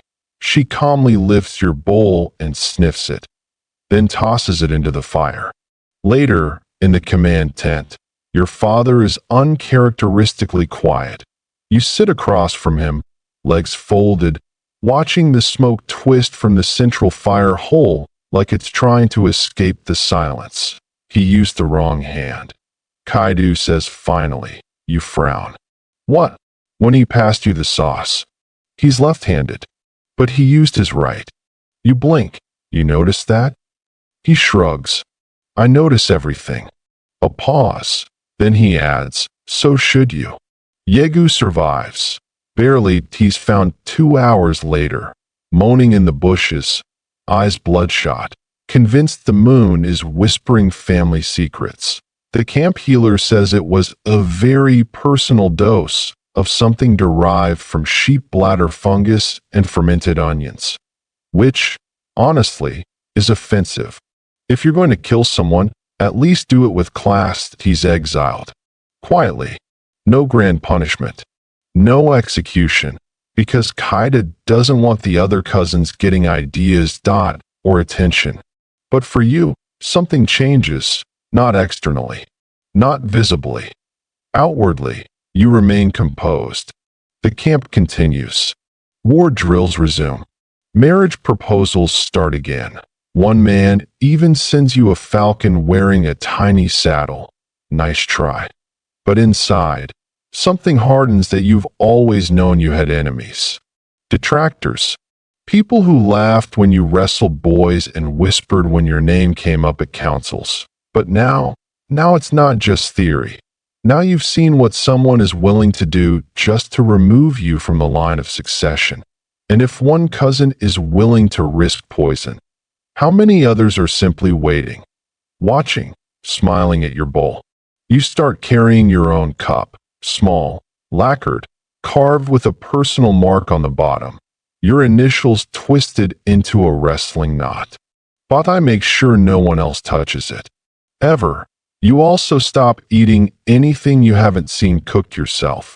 This leads to some awkward feasts, where noble sons offer you dumplings, and you politely suggest they try one first. One does that he survives. You still don't eat it. And yet, oddly, your father grows more relaxed, not overtly. He's still as sharp as the wind on the Altai. But something about the attempted poisoning has clarified things for him. He begins involving you more directly in governance. Not just military affairs, but trade agreements, marriage negotiations, border rulings.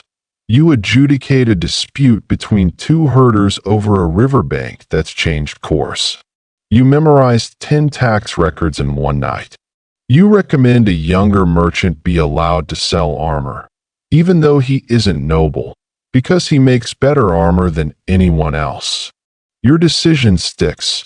People start calling you Sagan Dokyo, the white signal, a reference to the old Mongol tradition of waving a white flag on a pole to indicate that the camp is moving, a signal of change. Still, not everyone is pleased. Your cousin Sharegida sulks for weeks that a general named Bada mutters that wrestlers shouldn't wear crowns. Even your brothers, well, some of them, grow colder. Origin tries to be neutral, but his silence is lengthened. One night, he visits your tent, brings you a belt, a fine one, woven leather with silver studs. You accept it. Cautiously, Father listens to you more than anyone now, he says. You nod. I suppose you've earned it, he adds. You nod again. But be careful, he says, standing. When people believe you're inevitable, they start planning for your failure. He leaves before you can respond. You stare at the belt in your hands, then place it in the chest beside your armor. Not because you don't trust it, but because you don't trust anything. Historians still argue whether the poisoning incident was orchestrated by Yegu alone or encouraged by others. Some say it was part of a larger plot to undermine Kaidu by eliminating his most competent heir. Others believe it was simply personal, jealousy mixed with ambition, fermented in family rivalry. But you never asked, because it doesn't matter. What matters is this: someone tried to kill you. You survived. You learned. And now you're watching them. The fire is low, the night is windless, and you've just made a declaration that will echo across the steppe for years to come. I will not marry any man unless he defeats me in wrestling. You didn't plan to say it wasn't part of some long-simmering strategy or whispered counsel from Batai, who at this exact moment is trying not to choke on a chunk of goat meat in the corner of the tent. It simply happened that a noble from the western tribes, young, smug, with a beard that looks like it lost a bet, had presented you with a humble proposal, complete with gifts, 10 horses, a necklace made of amber, you're allergic, and a poet whose entire job seemed to be finding synonyms for the word radiant. You listened. You smiled. You declined, politely. But then, the boy, let's call him Bector, because that was his name, and you see no reason to protect the foolish, decided to press. I have come far, he said. My tribe is strong. My gifts are many. My shoulders broad. You resisted the urge to tell him his shoulders looked like underfilled dumplings. My elders believe our union would bring harmony, he continued, unaware of the silence building around him like the edge of a cliff. And I have studied poetry, warcraft, and the ways of pleasing a wife. That was when you stood, looked him in the eye, and said it. I will not marry any man unless he defeats me in wrestling. The tent went so quiet, you could hear Batai spit out her tea. At first, there was disbelief, then stunned laughter, then the sort of buzz that only accompanies news that will absolutely be repeated, embroidered, and argued over across every camp from here to the Oxus River. Bector turned purple. Is that a joke? He asked. No, you replied. But your proposal is. He left. Without the horses, you kept them. By morning, the entire camp knew by noon. A cousin asked you if he needed to start practicing holds by sunset. Your father called for a private conversation. He didn't shout. He didn't frown. He simply sat with you under the open sky, plucking stray grass stalks and tossing them into the wind like old doubts. "You've made a choice," he said. "I have. It's going to make things complicated." You nodded. "You'll be mocked." "Already am." "You'll be challenged." "Good." He looked at you for a long moment. Then, "You better not lose." You smiled. "I won't." And thus it began. The pact, as the bards would later call it. The vow, as your supporters preferred. The madness of the wrestling princess, as more skeptical voices in rival camps chose point one rule. Clear and simple. Any man who wished to marry you had to defeat you. Fair and square. In a wrestling match. And they had to wager 10 horses before trying. It was only fair. After all, you were offering a whole lifetime in return.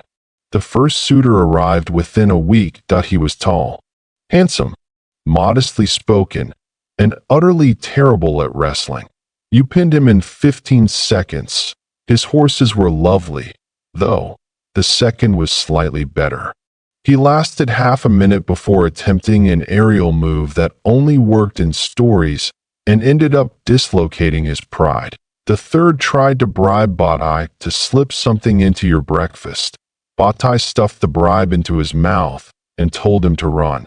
You pinned him anyway. In time, the matches became something of a ritual. A suitor would arrive, sometimes alone, sometimes flanked by musicians or very nervous parents. You'd greet them, you'd inspect the horses, you'd hear their reasons.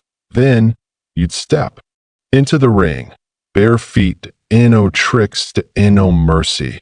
And almost always, the result was the same. You won. But it wasn't just about the matches. It was about what they revealed. The first move a man makes says a great deal. Does he lunge, thinking brute force will do? Does he hesitate, trying to calculate your weakness? Does he try to charm you mid-match?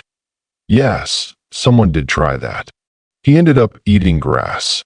You saw into their minds, their fears, their egos, their expectations, and again, they revealed themselves unworthy, not because they lost, but because they never really saw you as a person, only a prize.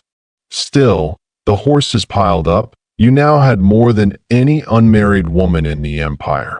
Batai started naming them after failed suitors. This one's panicked elbow. That one's too much cologne. That mare? Ah yes, tried a cartwheel. Your brothers, predictably, hated all of it. Not because they objected to the idea. Some admired it. A few even tried to imitate it, demanding their own matches to weed out weak brides. None of them went well, but mostly, they hated the attention you got, the respect, the questions. Would Kaidu name you heir? Was this match rule a clever political test? Or just a delayed tactic to avoid being married off? Your father didn't answer. He didn't need to. Each match you won was an answer of its own. And then one day, a different kind of suitor arrived, older, quiet, and no fanfare. Just a single 10.10 fine horses and a calm, tired smile. You sized him up, broad shoulders, scar across the chin, calloused hands. Do you really want to marry me? You asked. I want to know if I can, he said. That night, you wrestled. It was a long matched, a hard dash fought, in a wasted movements, no smirks. No sighs, just silence and sweat, and the quiet music of testing. You beat him, barely. He bowed. Said nothing. Left. You never learned his name, but you remembered him, because for a moment, you wondered, would I have lost? And what would that mean?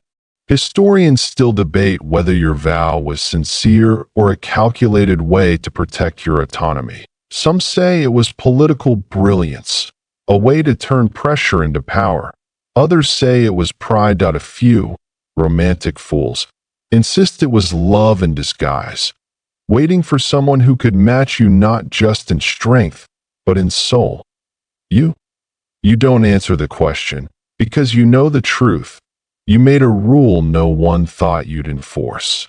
Then you enforced it again and again, not because you needed to prove anything, but because you could.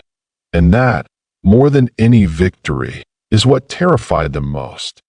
At first, it's a trickle, then a tide, then a full-blown stampede. Wrestling season, as Bataille calls it, begins with a single brave soul riding into camp at sunrise, his robe still creased from last night's ironing, and his mouth rehearsing confident metaphors about fate, destiny, and how your eyes remind him of sharpened flint. You pin him before breakfast, he limps away before lunch. But then another comes, and another. And suddenly, your camp looks less like a royal court and more like the world's most chaotic sporting event. They arrive from every direction, tribes from the west, cities from the east, men who've heard only rumors and arrive with bright cloaks and even brighter dreams. Some bring gifts, some bring poems. One brings a live ostrich, which immediately escapes and terrorizes the milkmaids. You name it hope. It bites anyone who tries to catch it, including you. You kind of admire it. The rules are clear now. Each suitor must present 10 horses, sound, strong, well-trained. He must agree to a clean match. No tricks, no poisons, no bribes. Bataille has become very good at spotting bribes. And the match must happen publicly and no secrecy. No private bouts. No behind-the-tent arrangements. If a man is brave enough to challenge you, he must do so before the eyes of the entire camp. And those eyes are watching, because by now, this is no longer just a matter of personal principle, that it's sport, that it's theater, that it's politics, that it's a movement. A banner is erected near the wrestling ring. A tall wooden pole with your personal sigil at the top. A crescent moon entangled with a lasso. Beneath it, Bataille posts a daily roster of challengers. The list grows long, very long. Sometimes you fight twice in one day. Occasionally, Bataille institutes a rest schedule and threatens to glue your boots to the floor if you don't follow it. Your fingers are wrapped, your shoulders bruised, but your smile remains sharp because every match teaches you something. Some opponents rush you. You learn to wait, some fake injuries. You learn to see the lie. Some try to flirt mid-match. You laugh and throw them harder. Of course, not everyone plays fair. One man, lean, quick, from a southern tribe, tries to use sand. Literally, he throws it in your eyes mid-match. You duck, then knee him in the gut. He loses consciousness before the sand hits the ground. Bataille dumps a bucket of water over him and says, "You'll need both eyes open to ride home in shame." He doesn't argue. Then there's the crowd favorite, a massive, bear-like man with a booming laugh and a suspiciously poetic vocabulary. He calls himself Togrul the Gentle. He arrives with honey cakes, a dulcimer, and a vow to lose beautifully. You pin him gently. He composes a song about the experience that it's terrible, but oddly charming. Then comes the youngest challenger, a 15-year-old from a northern clan, accompanied by a nervous older brother and an extremely supportive goat. You hesitate, he insists. You make it quick that he cries. You offer him tea. He tells everyone he was almost winning. Bataille rolls her eyes and quietly gives the goat a piece of dried apple. In time, something shifts to at first. The matches were about curiosity, proving a point, daring to dream. Now, some of them aren't even really trying to win. They come to witness that To test themselves. To say, "I stood against the princess and walked away proud." Some of them bow before the match. Some of them bow after one of them bows during, which gets him thrown on his back for breaking concentration. And all of them leave changed, because you're not just wrestling anymore, You're rewriting the rules. Your herd grows. You now have over 400 horses. Bataille starts naming them by category: poets, cowards, shoulders like trees, and cried after. You have an entire field dedicated to them. You joke about charging rent. Someone suggests you could start your own army. You don't laugh, because you could. But it's not just the suitors, it's the spectacle. Other women begin to train. Young girls ask to join your exercises. You let them. Slowly, carefully, you teach them balance, breath, posture, and something harder: confidence. You say, a thrown man is not a broken one, but a silent woman is an invisible one. They listen, they learn, they grow. Not everyone is pleased. Some elders murmur, some advisors roll their eyes. Your father? He watches, quietly. Then, one evening, over a bowl of barley stew, he says, "You've become a legend." You look up. "That's dangerous," he adds. You nod. "I know." "Good," he says. "Then be careful. Legends are hard to feed." Historians write endlessly about this season. Some call it your rebellion. Some call it your golden age. A few call it the start of a cultural shift across the Western Mongol camps. But you just call it a busy month. Because while the matches may be thrilling and the horses may be plentiful, you're still waiting. Not for the man who can defeat you, but for the one who doesn't try to win, only to understand. Until then, you stretch your shoulders, you tighten your belt, and you step into the ring again. It's a cloudless morning when the Persian diplomat arrives. On a white horse, naturally. Everything about him says drama. His robe is deep indigo, embroidered with silver stars. His beard is oiled. His eyebrows are expressive. His entourage includes a flute player, 2 silent guards, and one old woman whose only job seems to be dusting his boots between steps. He introduces himself as Johnny, which means the perfect world. You already dislike him. He bows low, elaborately low, like he's searching for treasure in the grass, and presents his gift, a scroll, sealed in gold wax and perfumed with something floral and overconfident. Bataille sniffs it and mutters, "Smells like someone's trying to hide insecurity with lavender."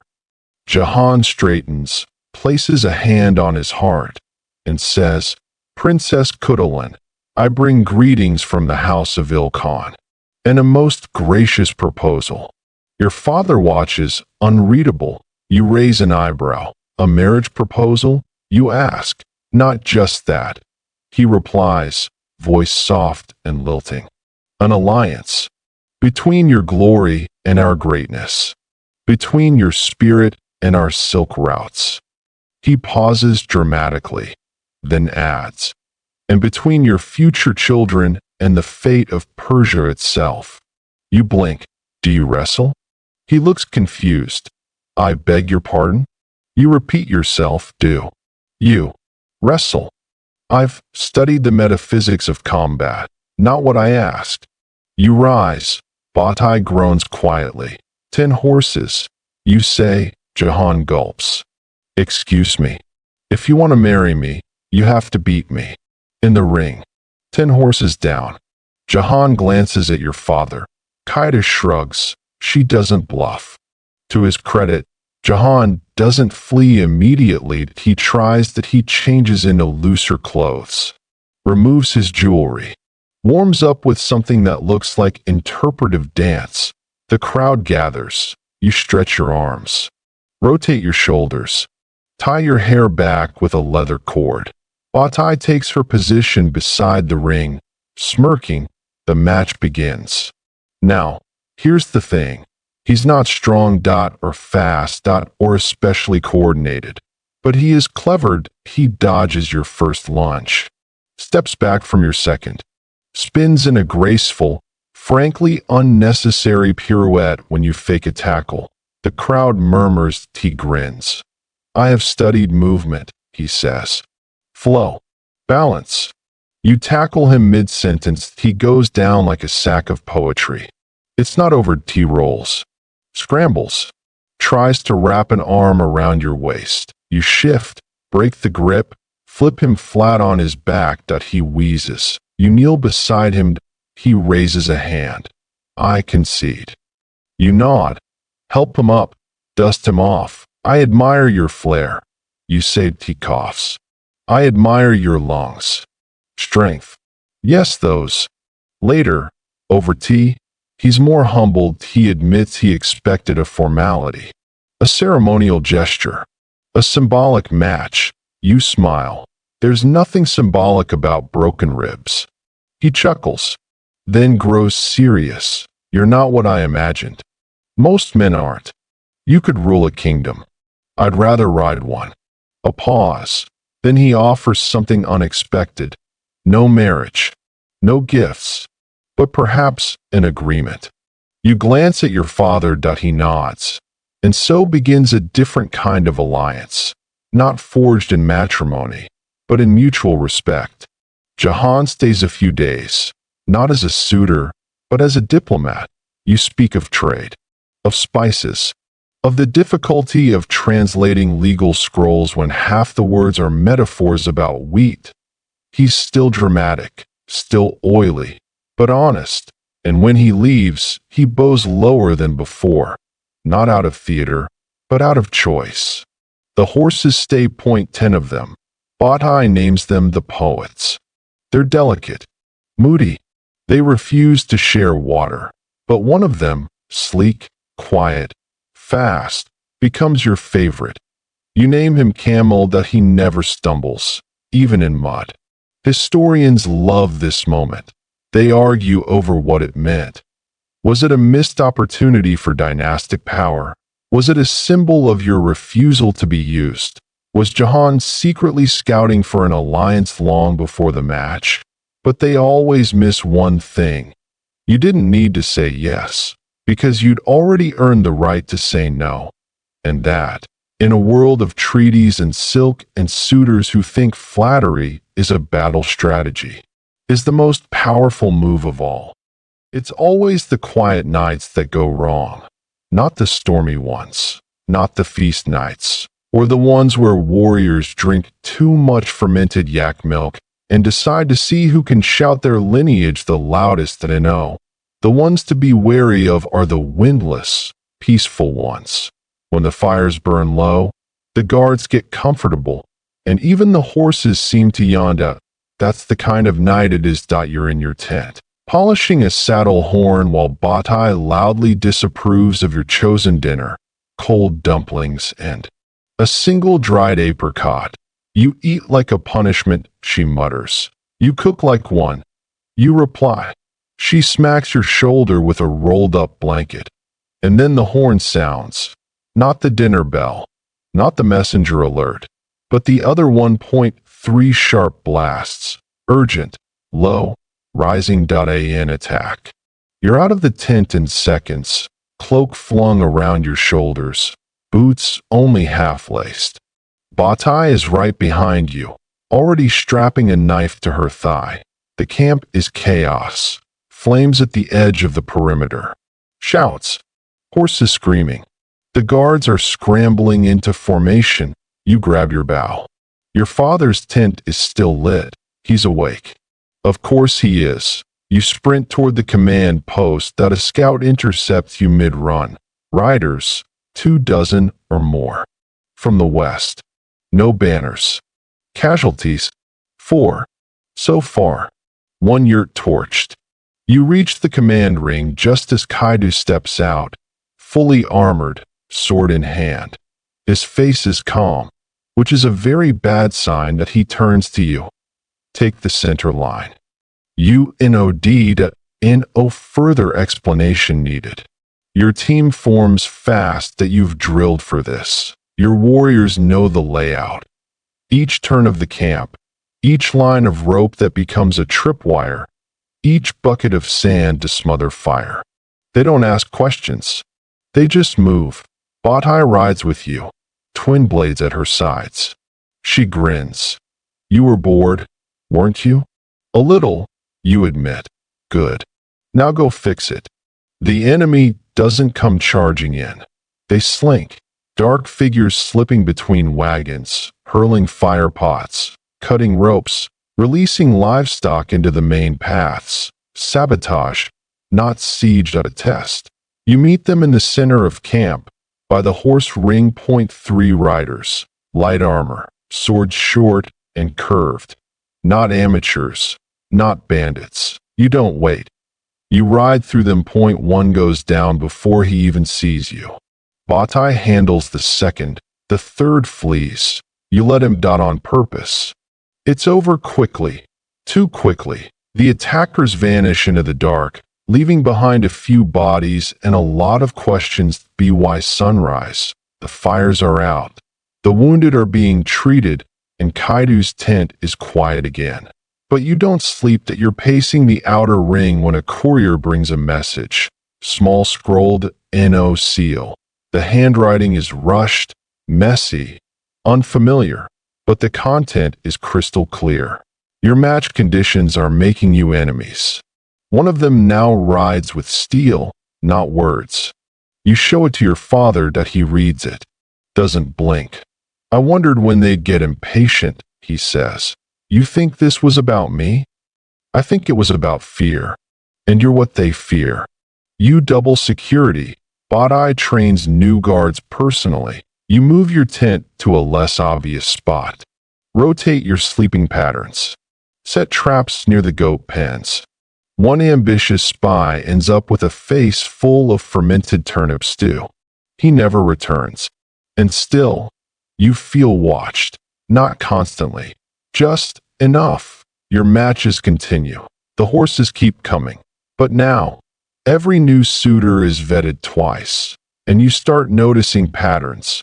Which tribes have stopped sending representatives?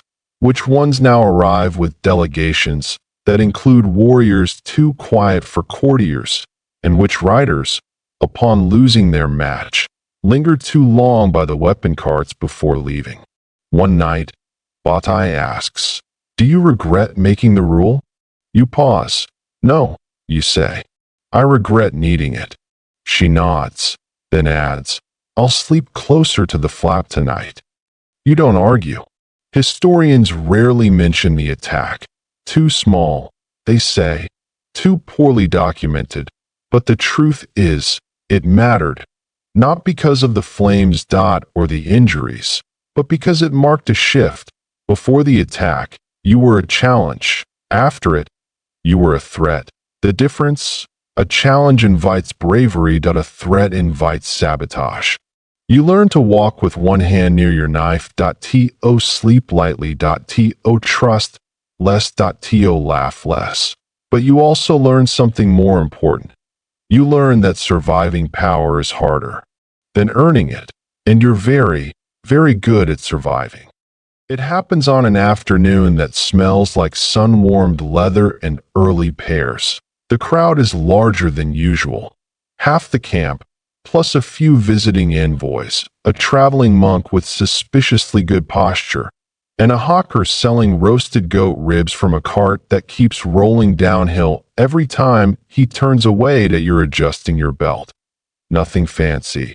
Just your usual faded sash with the frayed end that Batai keeps threatening to mend. When you spot him tall, light on his feet, cloak pinned at one shoulder in the old tribal style. A face you don't recognize, but a posture that reads dangerous, and not just theatrically. Bows no poems, no horses with golden manes. Just a nod. My name is Tsaren. He says to no titles, no lineage, no flattery. Interesting. You nod back. 10 horses? They're waiting by the east rope. All well fed. No bribes tied to their tails. Batai chuckles behind you. Points for awareness. He removes his cloak. No armor. Just a sleeveless tunic and arms that look like they know how to throw people. The crowd quiets. The match begins. He doesn't charge. He waits to SODU. 2 wrestlers, circling, each trying to read the other's breath. Your first feint is met with a retreat, not panic, but precision. Your second draws a half step forward, a test. Then he moves, fast, deliberate. You block. Spin. He counters. Your feet slide in the dust. Cheers erupt. The match lasts longer than most, a full 3 minutes. Then 4. Badai is watching like a hawk, arms crossed, 6 minutes. You're sweating, breathing heavy, not from exhaustion, but from the sheer delight of being matched. This is rare, very rare, and he knows it too. You catch the tiniest smile between movements, a flash of shared respect. Then, on a tilt, a rock underfoot, you slip, only slightly, but enough that he sees it, moves in, and for a single, heart-pausing second, you're off. Balance. It would be easy for him to take the match. A clean throw. A win.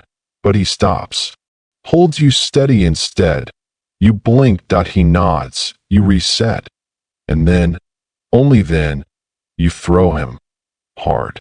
The match ends. Silence. Then thunderous applause. You help him up. He's grinning now. That was fun, he says. Why didn't you take the win? You slipped. That's not winning. You study him. And if I'd offered a rematch, I'd lose again, he says. But I'd enjoy it. Batai mutters. Finally, someone with a brain. You both bow. He collects his horses and walks away. That night, you can't sleep. Not because of excitement, not because of confusion, but because you're doing something you rarely do. Considering he didn't win, but he could have, and chose not to. Not out of pity, but out of principle. That matters. That lingers. Over the next few days, you ask about him. He's a scout, they say. Former mercenary. Fought in 2 border campaigns, then disappeared for a while. Reappeared with better manners and quieter boots. He doesn't speak much. He reads maps like they're poetry. And apparently, he once navigated an entire caravan away from a sandstorm by sniffing the wind. A little dramatic. You like that. You meet him again at the water trough. He's brushing his horse. You're pretending not to notice. You think about the match? He asks. You nod. Sometimes. I have a new belt, he offers. Heavier. Less likely to slip. You raise an eyebrow. Challenging me again? He grins. Testing a theory. You laugh. Walk away, but not far. There's no rematch. Not yet. But the space between you starts to shift, and one else notices. Not really. Except Badai, who gives you a look one morning and says, just don't let him name your horses. Historians never quite agree on what Saren meant to you. Some say he was the only man who came close to winning your hand. Others think he was simply a rare equal. A mirror. A match not in muscle, but in mind. You never confirm either. You just say, he wrestled well. But sometimes, when the nights are quiet and your fingers trace the edge of your old sash, you remember that half second, the moment you could have fallen, and didn't, because someone caught you, not to defeat, but to balance, and in a world where every man wants to prove something. That was the rarest gesture of all. You knew it was coming. The rumors, the questions, the sidelong glances over roasted lamb and firelit council meetings. You're still undefeated, still single, still riding every morning with the same quiet intensity that makes lesser men reconsider their ambitions halfway through breakfast. But now, people have noticed something else. They've noticed that you look at someone during campfire stories, that you don't throw him when he hands you tea, that he, in turn, never jokes about wrestling you again. Saren, the almost winner, the man who could have bested you, but didn't. And now, they're whispering. The gossip comes in waves, some benign, some admiring, and some, well, some soaked in the usual sauce of envy and political concern. She's gone soft, says one general, conveniently forgetting the time you broke his nephew's shoulder in a sparring match. She'll abandon the match vow. She's in love. That last one is said with the kind of scandalized on normally reserved for ghosts, miracles, or dessert after breakfast. Batai, to her credit, doesn't join in, but she does give you a look one afternoon that says so. You say nothing, because even you aren't sure. And then comes the summons, not from Kublai, not from Kaidu, but from the elders. A council of family heads, tribal chiefs, and retired warriors who speak rarely, move slowly, and think entirely too much about legacy. They invite you, formally, publicly. The message is respectful, but the implication is sharp. We have questions. Bring answers. The meeting takes place in a large yurt on the southern ridge, carpets layered thick, incense lit. A circle of stone-faced men and women seated in silence. You arrive in plain clothes. No armor. No fanfare. But you bring batai. Because of course you do. They begin with pleasantries, then drift, with glacial inevitability, toward the issue. Princess Khutulun, says one elder, voice sandpapered by age and power. You have served the house of Kaidu with strength and dignity. But questions arise. You nod. Speak them plainly. He does. Do you still intend to uphold your vow?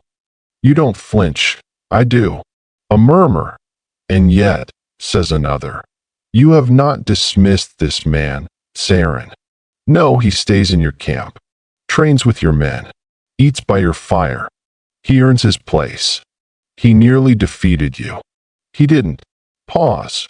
Would you have let him? Silence.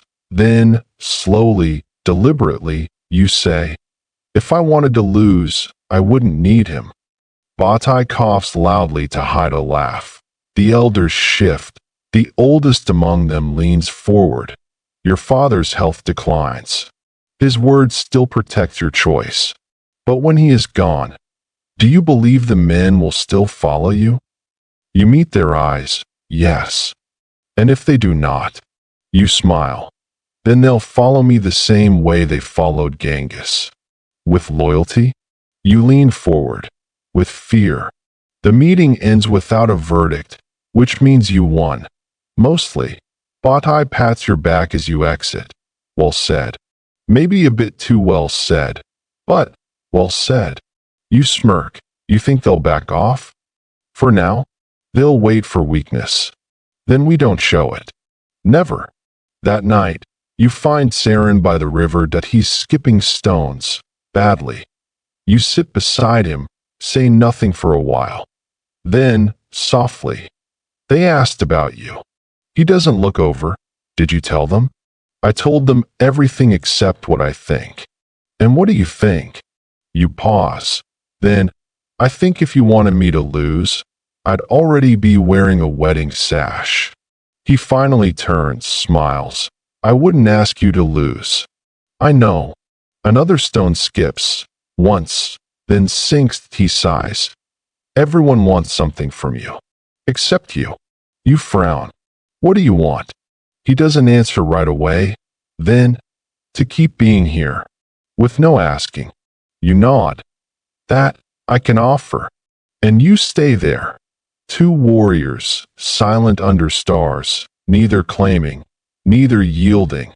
And in a world that always demands a victor, that, perhaps, is the closest thing to peace. Your father dies at dawn. There's no thundered, no prophesied, no wailing crowds or black-clad mourners tearing their sleeves in sorrow. Just a sky that blushes faintly with the first light of morning, a quiet yurt, and the soft rustle of Batai slipping inside with a cup of broth. She knows he'll never drink. That you're already there, sitting beside him. Holding the hand that once taught you how to gut a fish and silence a council room with a single cough. His breathing had slowed through the night. each inhale. A little more reluctant, as though even his lungs were reluctant to admit it was time.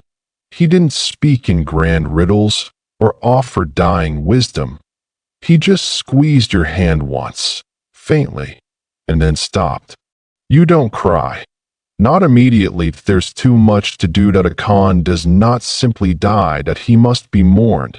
Correctly, precisely, politically. His body is wrapped in white felt. His horse is prepared. His bow is unstrung.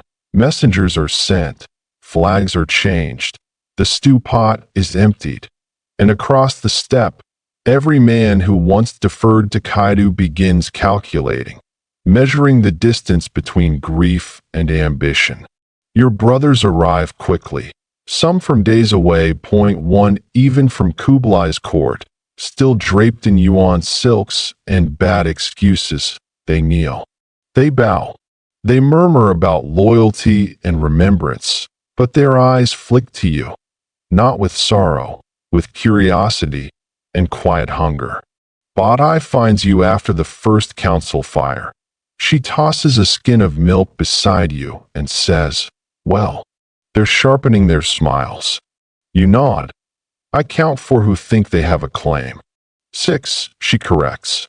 2 are just subtle. "Are you going to challenge me?" She snorts. "I prefer sleep to power." You take a long drink, then mutter, "He didn't name an heir." She shrugs. "He never needed to." You look at her. "I did." The Kurultai, the formal council of succession, is set for 3 days hence. You don't ask permission to attend. You announce your place, publicly. Your father's most trusted general nods once. No hesitation. The elders murmur. Your brothers do not object. Not yet.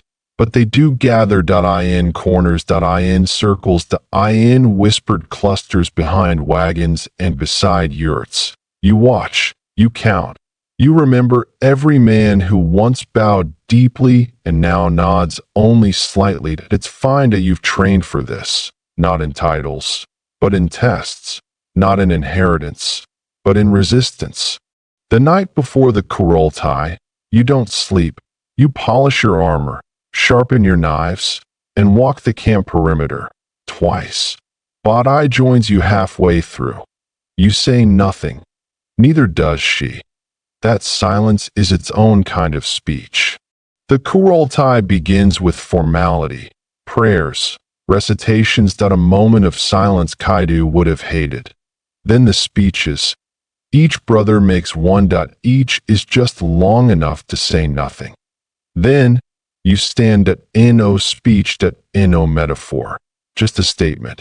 My father trained me, trusted me, consulted me, and would have followed me into battle if I led. Then, after a pause, you all already did. Silence, then murmurs, then one voice. I do not question your skill, says your eldest brother, Origin. Only your position. You step forward. No one else here is undefeated, uncompromised, unafraid. He hesitates, then tries a different tactic. If you were named, I would not argue. But there is no decree. You reach into your sleeve, pull out a small leather pouch, open it. Inside, your father's signet. Kaidu's ring, worn always on his right hand.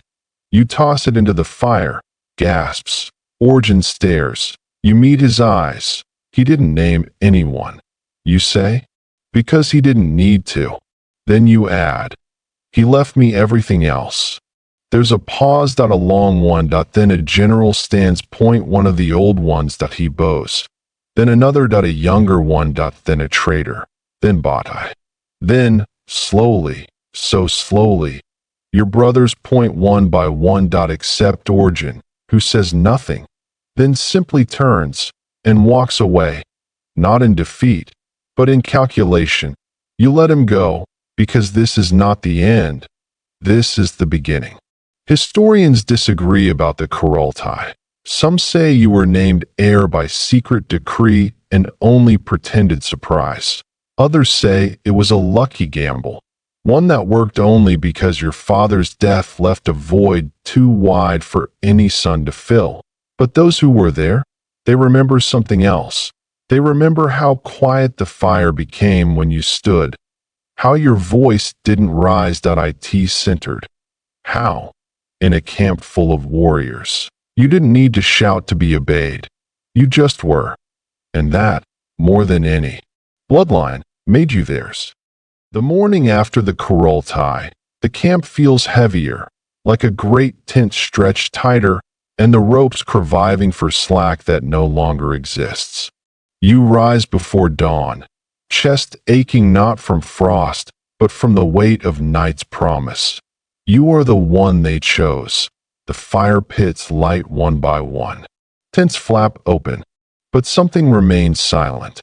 An anticipation you can taste on the wind, like the metal tang of a blade before a life is taken. But your sword isn't the point. Your words, your presence, your quiet begin changing the gravity of this place. You step into your father's command yurt. A new symbol lies at its entrance. Your signet ring resting on a wooden plinth beside his throne. No throne now, just your stool. Behind it, your brothers stand, 10 of them, arrayed by age and rank. You sit, and they sit. The seal of Kaidu remains the center. Only now, it belongs to you. Command comes early now. They teach you lives, not battles. Logistics, not just horses. You oversee grain distribution. You hear the merchants' complaints, the herders' disputes, the silent sorrow of widows in the distant wagons. Not to solve everything, but to listen. A delegation arrives, a minor neighbor seeking a border negotiation. They want 5 herds to cross a disputed valley. You consider their request. The valley is yours, but sharing ensures peace. You nod. Ask your advisor scout. What was our father's previous policy? He shrugs. You look at him longer. Then we share. Peace, yes, the man says, but it will cost us 3 horses. 3 horses is nothing, but the precedent is powerful, and when you accept, your own men murmur in approval. Midday brings a squadron of riders, dust in their eyes. Bandits from the north, raiding a pasture and dragging calves. They want toll. They want ransom. They want chaos. They did not expect you to ride out, surrounded by your guard, 40 riders. You form a line across the trail. The bandits pause at the sight of your banner, the crescent moon and lasso snapping in the wind. The leader, a skinny man with silver teeth, sneers. Out of our way, princess. You step off your horse. Soldiers stand back, you move alone. You meet him. Take them all, you say, or send 2 head and a promise to never return. He hesitates, because it is not a king speaking, but the only undefeated heir of Kaidu. Then his men step down. They herd the frightened calves back. They drop the ransom. They leave barefoot and humbled. You ride away, dust swirling around you like acknowledgement. Your men cheer. The calves bawl. And you feel neither pride nor fear, only responsibility. As days pass, you oversee camp life. A traveling healer arrives. You ask her quietly to treat injured bandits too. She protests. You insist.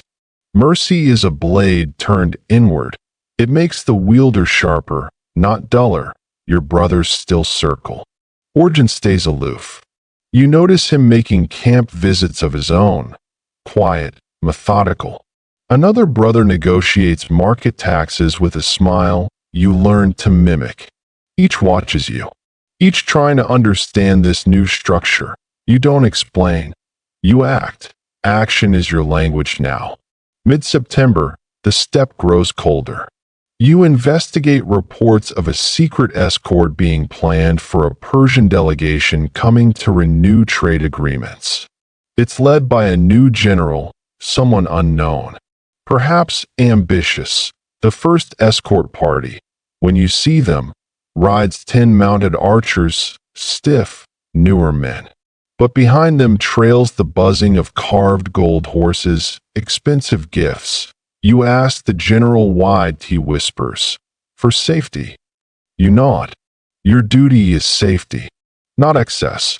He hesitates, then pulls back 5 riders and a gift horse. Later, he says, I felt exposed changing it. You nod. Good. Wrestling season returns, but it's quieter, fewer challengers now. You lead training only for trusted young riders. Scrolls arrive from cities, lava quarrels, caravan plunders, a new silk price rise. You approve a lover of waterwear fabrics. He gives you silk gloves as tribute. You don't care about gloves. You accept them politely. Then comes the word. Kublai's army is moving west. Not as visitors. As inspectors. Reports say he sends an envoy. All of him. He wants to see who holds the frontier now. You convene council. Half of your advisors urge caution. The other half, defiance. You raise your ring. He will ride past. Not with demand, but to measure us. Let us offer hospitality. Let us show how we govern. They nod. Point one advisor asks, what if he walks in and sees a woman ruling? You stare. Then he'll see a rule too strong to deny. The envoys arrive en masse. Hundreds of golden tents. Expensive horses. Diplomats who glance at your robes with curiosity. You step forward. No throne awaiting you. Just your well-worn saddle, polished and ready. Inside the envoy tent, they relish your reputation. Kublai's envoy, a man called Temujin, not the one, greets you. He expects defiance. He leaves thinking you are more dangerous than he imagined. You watch Emperor's path from the tent. He pauses by your stallion camel. He points to the signet by your saddle. He nods. You remain seated. He rides past. No speech needed. Night falls again. You find Badai near the Daven fire, embroidering leather. You stand. She keeps stitching. I think they respect you, she says. You consider. Respect or necessity? She shrugs. Same straw on the wind. Historians will note this period as your first year as de facto ruler in all but name. Some say you never fully declared. Others claim you ascended. They point to the milk tax negotiations, the bandit reversal, the Kublai envoy, but few note the quiet tilt of change after you claimed command at Kurultai. You do. The ring you forged with your vow has become a circle of governance, a field where power is earned daily, not inherited once, and each dawn you ride out, ring finger to the signet. You understand this. The ring wasn't just a symbol of your father. It is you. And with it, you become not just Khan's daughter, but the Khan herself. Your rule solidifies during the winter's first breath, when frost turns the steppe into a silvered mirror and even the dust refuses to stir. It's then that Kaidu's legacy shifts from memory to foundation, and yours becomes living architecture. The council gathers in a grand tent lined with wolf pelts and backed by roaring fires. The air smells like pine resin and burning fat. Your brothers, advisors, generals, each stands clear, forming a semicircle around you. The silence is expectant. This is your first winter session as Khan.No introduction. No preamble, just presence. You begin not with proclamations, but with questions. How much food remains? How many camels can carry extra grain? Which tribes delayed their deliveries? What about the orphaned families on the far south caravans? These are logistics, mundane, tedious, but they are your heartbeat now. Men shift in their seats. You pause. You pause, waiting. Finally, one general admits, some reserves are low. A year of heavy herds, but less than anticipated. You nod. We'll ration. We'll trade that we'll ask for grain from Kublai again, not as supplicants, but as partners. And suddenly, that's your first victory. Winter wears on. Ordinary days blur. Meals, drills, disputes, letters that a whisper spreads. Khan, that wasn't supposed to be. Your advisors adjust titles and speech. They say Khutulun. They say Khan.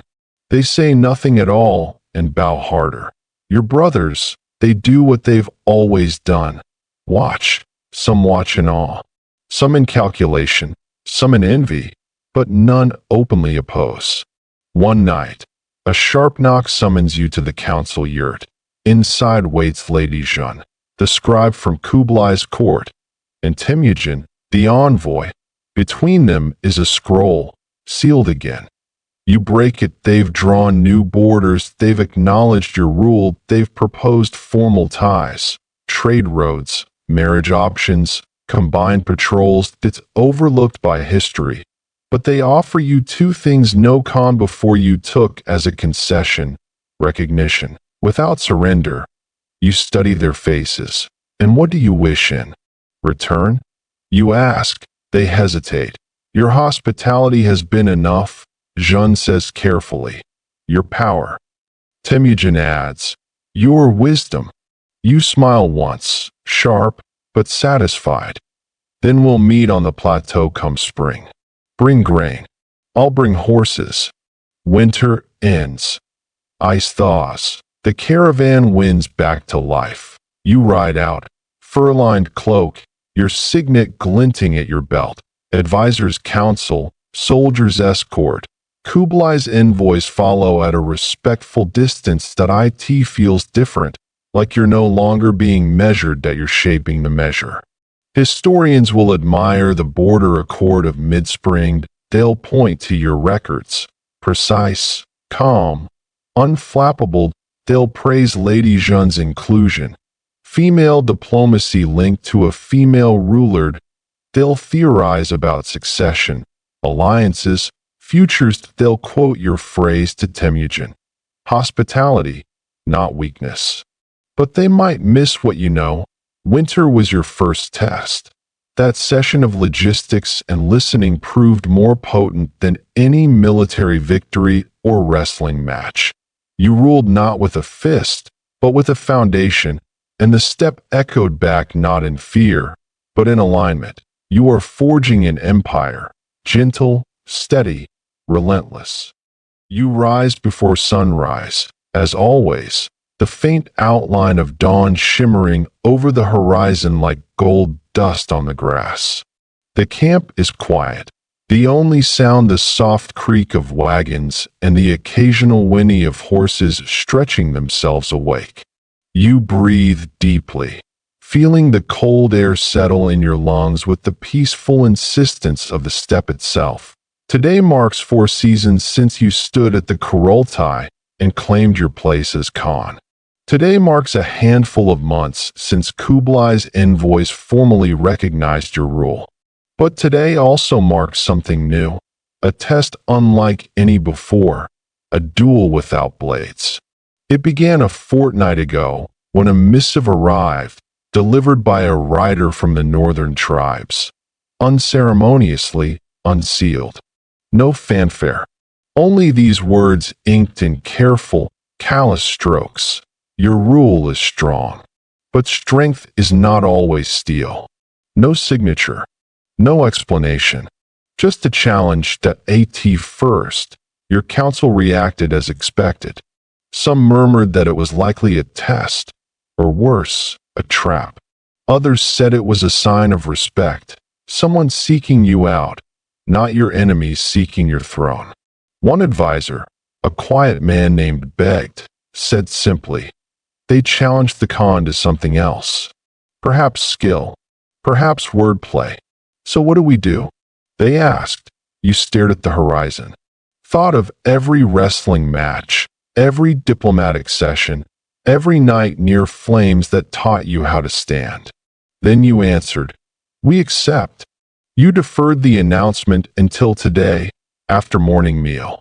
You stand before the camp, soldiers fallen silent in curiosity, advisors balancing anxiety and confidence on their faces, your brothers standing at ease in their fur-lined cloaks, Bati beside you, her arms crossed and a half-smile playing on her lips.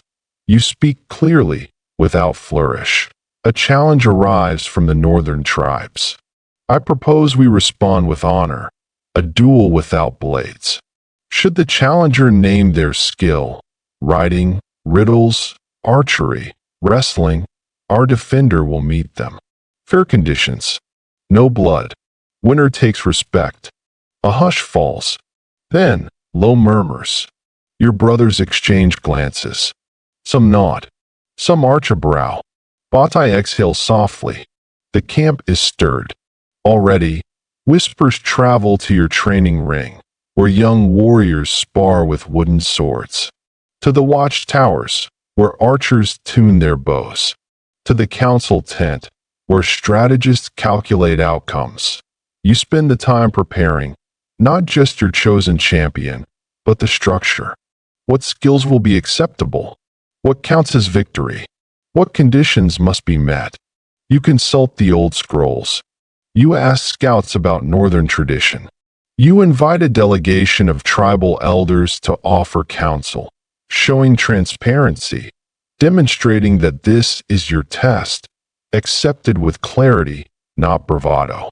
Then, tonight, under flickering lanterns and a sky full of impossible stars, you meet the challenger near the wrestling ring. One of those spaces you've already sanctified with history and your own deeds. That he's tall, scaled in leather, his braid grayed at the roots.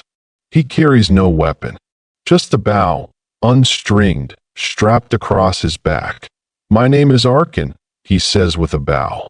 I ride your challenge, not for victory, but for balance. He indicates his challenge, horse herding while mounted, blindfolded.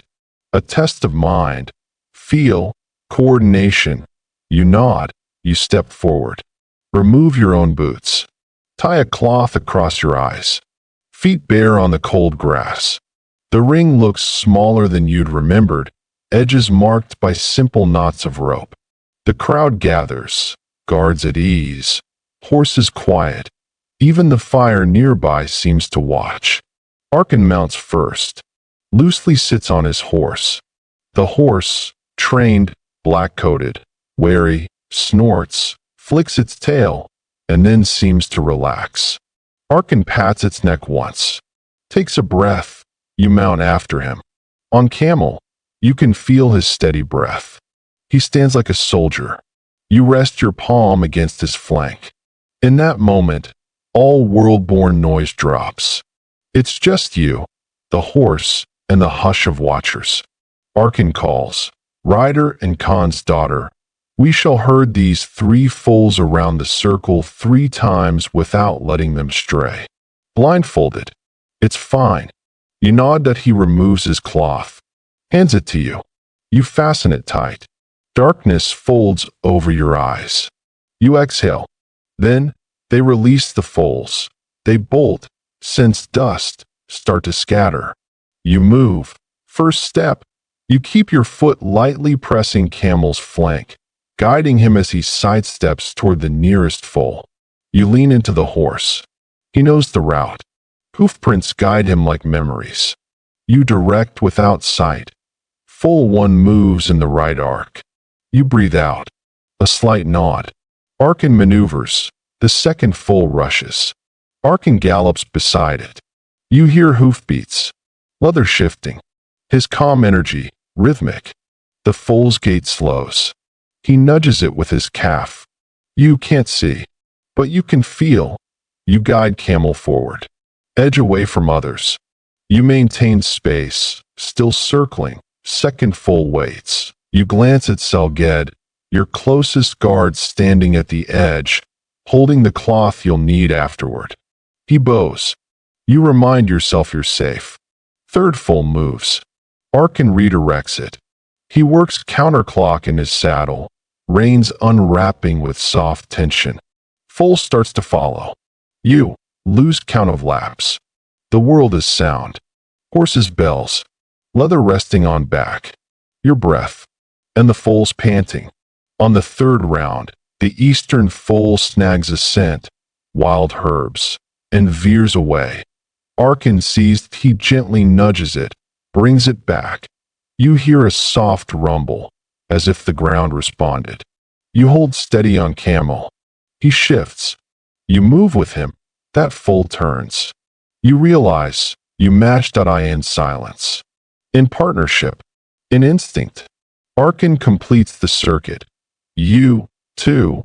Beside him, still blindfolded, he dismounts, removes cloth. Helps you down. The crowd?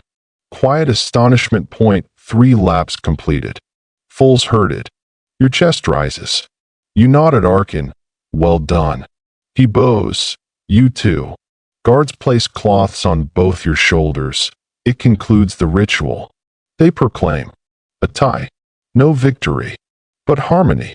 Respect to both. Your brother Origin exhales, breaks in laughter. Your other brothers look pleased.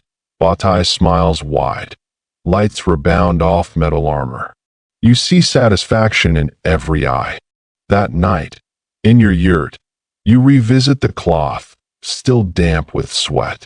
You cleanse it in piped stream water, then press it smooth. Camel nuzzles your shoulder. You stroke his mane. A knock. Batai enters. Balanced, she says. They needed to see it. You nod, finish cleaning the cloth.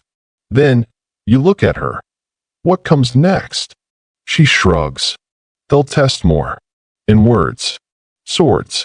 Politics. You fold the cloth. Place it in your pouch. Let them come. She nods. Historians will praise this moment, calling it the duel of the shadow blind, as a turning point in your rule. They'll claim it formalized respect. They'll discuss the precedent. Tests without violence. But you'll remember Arkin's words after. Strength is a river. Let it run clear. And you understand, your rule is not just in victory, that it's in balance. Unfolding dawn, you rise again. Every blade of steppe grass shimmering across thousands of words. And you ride forward. Because being Khan isn't just about what you do, it's about who rides with you. And tonight, your rule rides. Silent, steady, new. Dawn breaks pale, but certain. The yurt walls glow gold as you wake. Not with ambition, but with purpose. It's been nearly half a year since the duel of the shadow blind. Your test of harmony. The camp has shifted in subtle ways.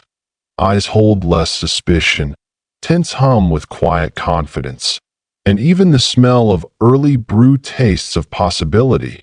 But today, with your fingers still tracing the cloth of that duel, you stand on the edge of something new, a final match. Not just any match, but the match. The one the silver-bearded envoy from the northern tribes hinted at behind closed doors. The one some say could seal your rule, or unravel it. Morning whispers before sunrise. Rumors swirl. Shadows move in silhouettes against torn canvas. You overhear guards trading news of an outsider. A mounted figure, robed in pale blue silk, arriving without herald or entourage. They say he's a wanderer with a reputation for unorthodox skill. Some say he's unhinged. Others say he's a philosopher. Batai finds you near your mare, Camel. The water's still, she murmurs. Before storms. You nod. I'll ride 3 circuits. She tilts her head. At least. You ride with me? She shoulders her pack. Of course. First light and preparation. You dress in simple gear. Leggings, loose tunic, leather boots laced mid-calf. No crown. No ceremonial robes. Just humility made real. Your brothers gather. Quiet, respectful, curious. Origin stands slightly back this time. Not expectant, but steady. Ready?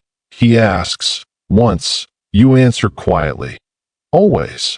The challenger arrives. He rides in as dawn flares through dust. Tall, silent, his face hidden. He stops at the ring's edge, dismounts, folds his reins over his arm so gently it seems rehearsed. He bows to no one, just inclines his head to you. You step forward. No words, just presence. They place a single leather barrel between you. Its contents unknown. A ritual prop. Tradition unclear, but meaningful. The rules stated. Bataille clears her throat. This is a clean match. No weapons. No outside help. No tricks. The first to gain 3 pins wins. The challenger's identity remains secret until revealed afterward. A hush. The challenger nods. You raise your hand. Agreed. Round 1 he charges, or so it seems, but you sidestep. Grass kicks. He shifts. You study him. He lunges again. You duck. Block. He grabs your belt. You lean. He slips to ground, but you follow, pinning his arm with your knee. 3 seconds. You release. Crowd gasps. He stands. BOW.it ends. 1. You. Round 2 he approaches differently, deliberate, measured. A feint. A test. You anticipate. He feints again. You react too early. He sweeps your leg. You stumble. Surprise colors your face, quickly replaced by composure. He pins. 1 each. Round 3 tension grows. Friends shift. Breath sharpened. He rushes. But you are ready. You counter. Shoulder. Step. He stumbles. You twist. He resists. He's strong. Studied. But you're sharper. You pin him again. You lead 2. 1. He bows. Round 4 he changes rhythm. Slow. Calm. Hypnotic. He doesn't rush. He studies. You do the same. Hands near your belt. His near his. Time ticks. He steps inside. Rapping. You react. Counter. A struggle. You lock eye color with determination. Then, shift. You throw him to ground. He's panting. 3. 1. You bow. The match ends. Revelation. He rises. Unfolds his hood. It's not noble blood. Not your make-believe suitor. It's Tsaren. The man who nearly beat you once. The scout who didn't try to finish. The quiet equal who valued principle more than victory. He bows deep. Majesty. He says softly. It's you, always been you. Some gasps. Some tears. Bataille smiles. Brothers shift uneasily. You kneel to him. No crown. No ring. Only respect. What it means, he wasn't meant to win. He came to test you. TOC if the Khan still stood strong after trials and time. TOC if you still were the mirror to balanced. TO show warriors what follows triumph. Grace. Aftermath. This match sets a precedent. That power is not in winning or losing.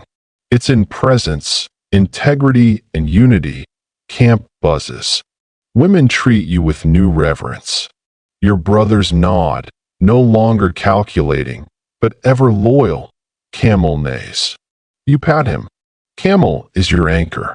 Night falls, and future dawns you, and Tsaren talk beside embers. Why reveal only now? You asked. He shrugs. To let yourself win, not the legend. You smile. He stands. Walks away quietly. You rise next morning to find a small token at your bed. A smooth stone, shaped like a crescent moon. No message. You tuck it in your sash. You feel complete. Historians look back. They call it the final mirror match. They debate its politics, its symbolism. But you know this. This match wasn't for you alone. It was for the empire you were building.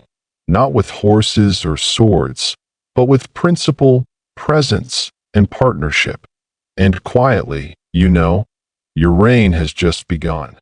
The dawn this morning is pale, a soft glow brushing across the camp that seems almost reverent. Today marks the final full moon of your first year as Khan.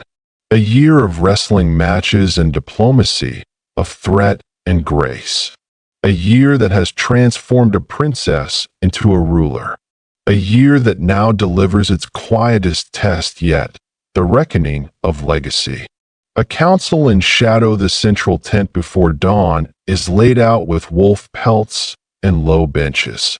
Your brothers, generals, advisors, scouts, all gather with cupped fingers around braziers that pulse warmth. The air is heavy with anticipation, but no words have been spoken. Each face in the semicircle understands that what comes next is not ceremonial. It is foundational. Batai stands behind you, silent sentinel. Dawn light filters in, but your presence already fills the space. You rise when the council's host steps forward, begged, the scribe who keeps your records. He bows low. Then he addresses you. Khan Khutulun, a year passes. The tribes await your vision. We seek clarity. Will your rule be ours, a mandate of tradition, or theirs, a crown by conflict? An impossible question posed with an unspoken answer. You breathe. Steady. The address of origins, you speak softly but firmly. Today is not about conquest. Not about sons or swords. That it is about becoming ourselves. That my father taught me how to lead in war, how to fight, how to govern, how to stand in council.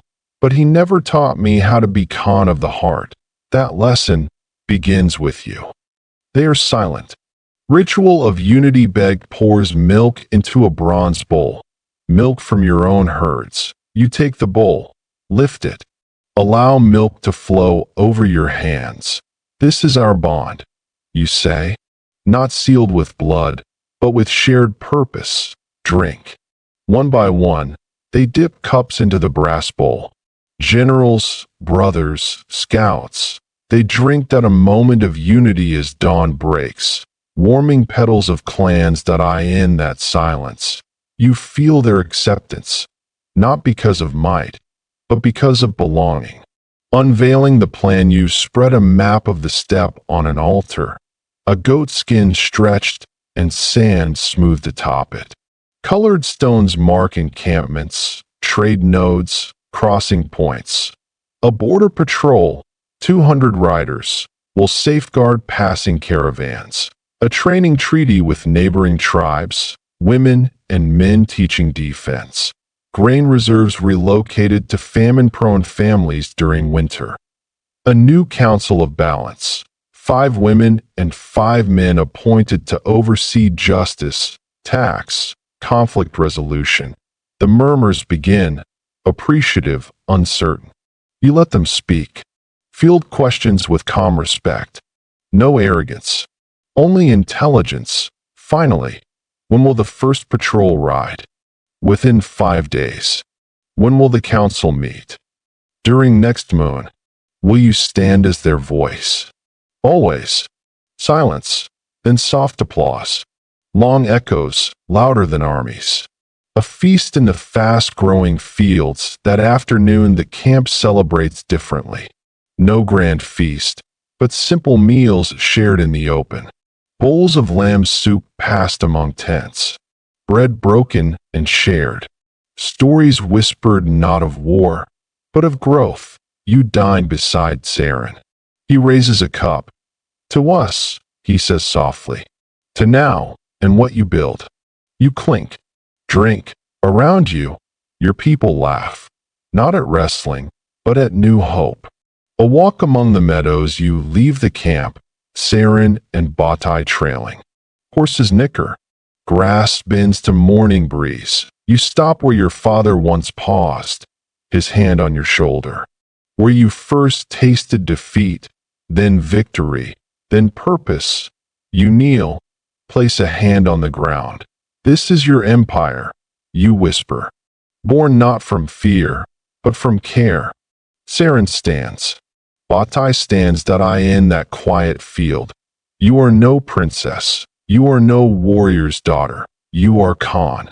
Evening fires and new stories that night. The fires are quieter. Stories change, not of battles, but of progress. How neighbors found water. How a merchant denied taxes and was forgiven. How an orphan sent letters to school. Women remind you of the Council of Balanced Draft. Your brothers laugh, telling of stallions named Justified Balance and Dawn's Mercy. Batai draws near. You did it, she says simply. You nod. We did. Historians call it the year of becoming. Books will call this year many things. The year of reckoning. The year of mercy. The year Khutulun rose that they'll debate whether the council replaced patriarchy or just reshaped it. That they'll quote your words from the milk ceremony. That they'll attribute reform to your vow. Not just of wrestling, but of sovereignty. But you know the truth. It wasn't a vow you made that it was a promise you kept. Owe your people. Owe the land. Owe your father's memory. And to the world that sometimes power wears softness. You sleep late that night. Not because of accomplishment, but because tomorrow you'll ride again, enter storms, plant seeds, tell your story in hoofbeats and speeches.